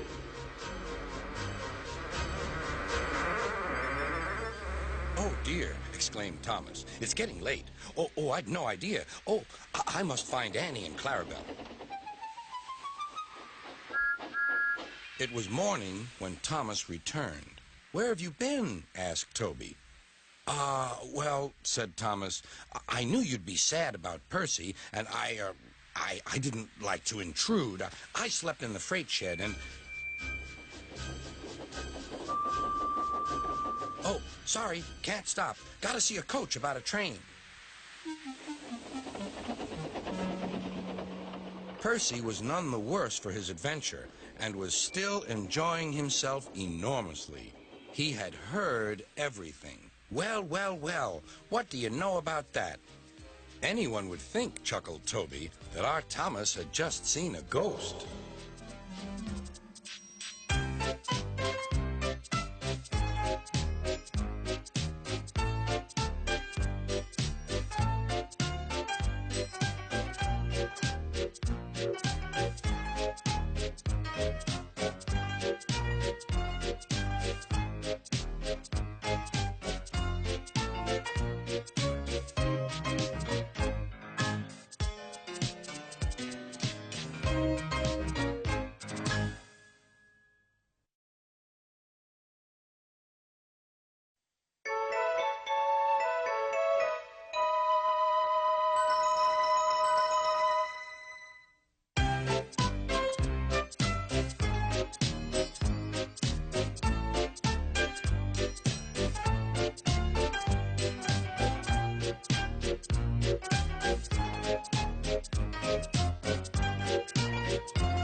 In the summer, the work crews cut the long grass along the tracks, raking it into heaps to dry in the sun. At this time of year, Percy stops where they have been cutting. The men load up his empty wagons and he pulls them to the station.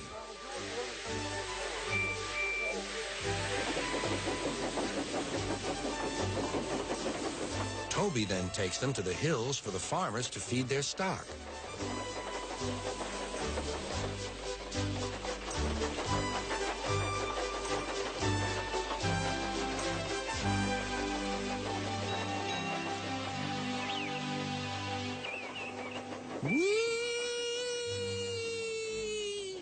Percy gave a ghostly whistle.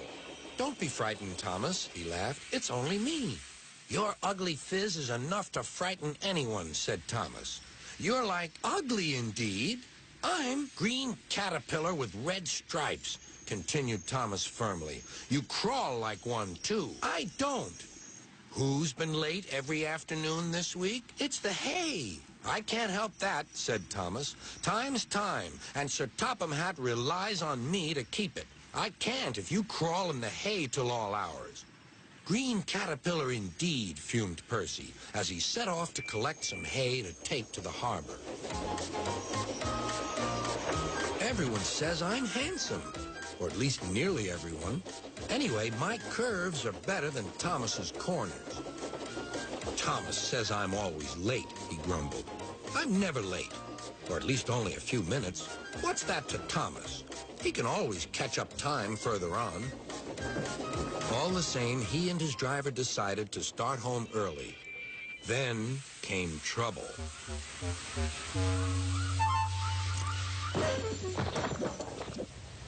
A crate of treacle was upset all over Percy. Percy was cross. He was still sticky when he puffed away. The wind was blowing fiercely. "Look at that!" exclaimed the driver. The wind caught the piled hay, tossing it up and over the track. The line climbed here. "Take a run at it, Percy," his driver advised. Percy gathered speed, but the hay made the rails slippery, and his wheels wouldn't grip. Time after time, he stalled with spinning wheels and had to wait till the line ahead was cleared before he could start again.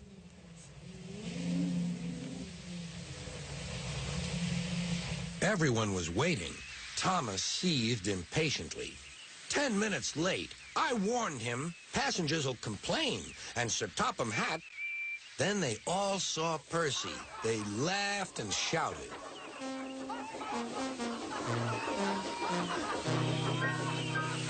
"Sorry I'm late," Percy panted. "Look what's crawled out of the hay," teased Thomas. "What's wrong?" asked Percy. "Talk about hairy caterpillars," puffed Thomas. "It's worth being late to have seen you."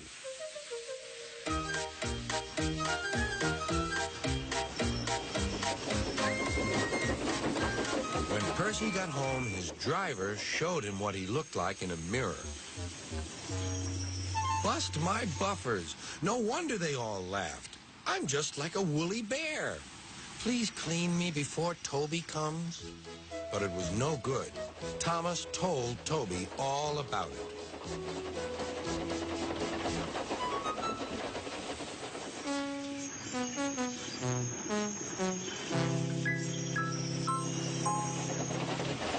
Instead of talking about sensible things like playing ghosts, Thomas and Toby made jokes about woolly bear caterpillars and other creatures which crawl about in hay.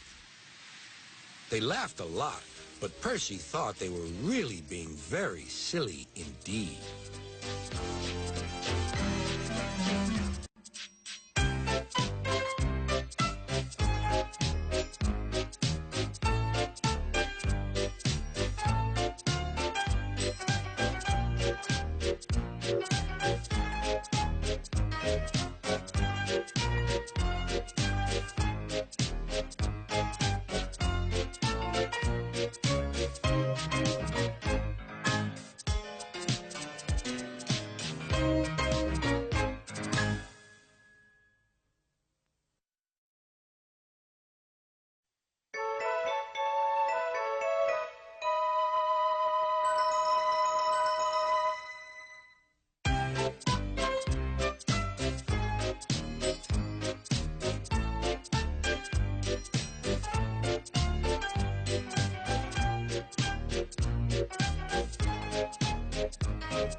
It was 2 days before Christmas.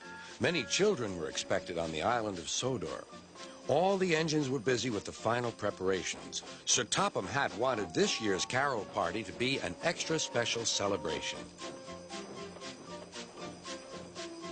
Sir Topham Hatt was now waiting impatiently for Thomas. Quickly now, he said. Our Christmas tree has arrived just in time. I want you to fetch it, Thomas. Duck can look after Annie and Clarabelle until you get back. Will we be able to sing carols too? Asked Thomas. We'll see, promised Sir Topham Hatt. It would be nice to sing carols again, sighed Thomas as he set off on his important mission.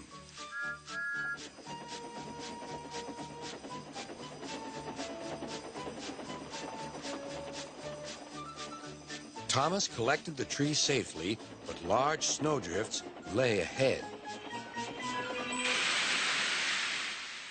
I mustn't be late, he thought. Sir Topham Hatt is relying on me.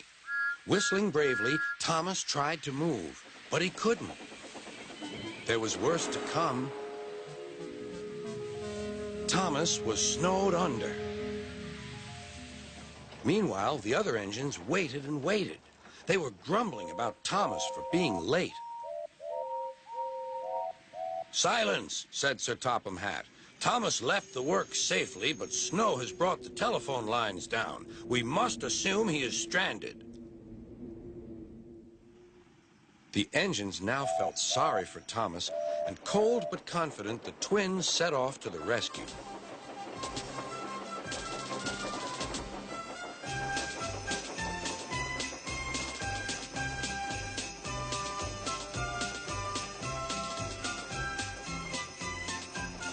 Suddenly, they came to a drift that was deeper than the rest.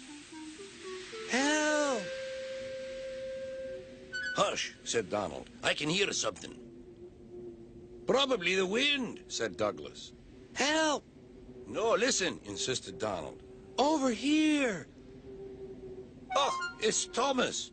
Come on, the poor wee engine must be frozen to the frames in there. When the workmen arrived, it took some time to decide how to dig away the heavy drifts of snow.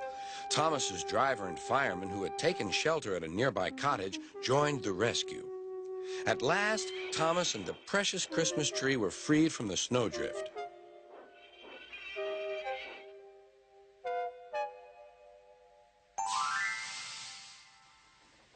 Then they set off once more to finish their long journey.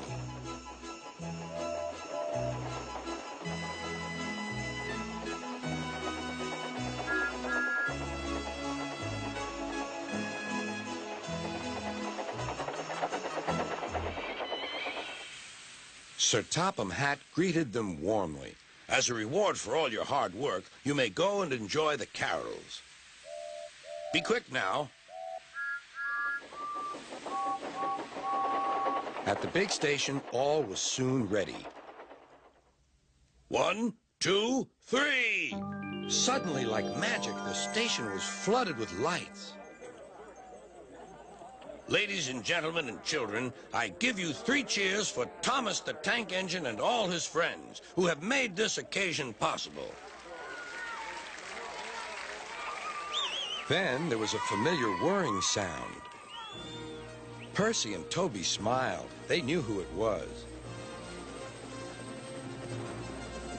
With landing lights shining brightly, Harold the helicopter touched down gently in the snow.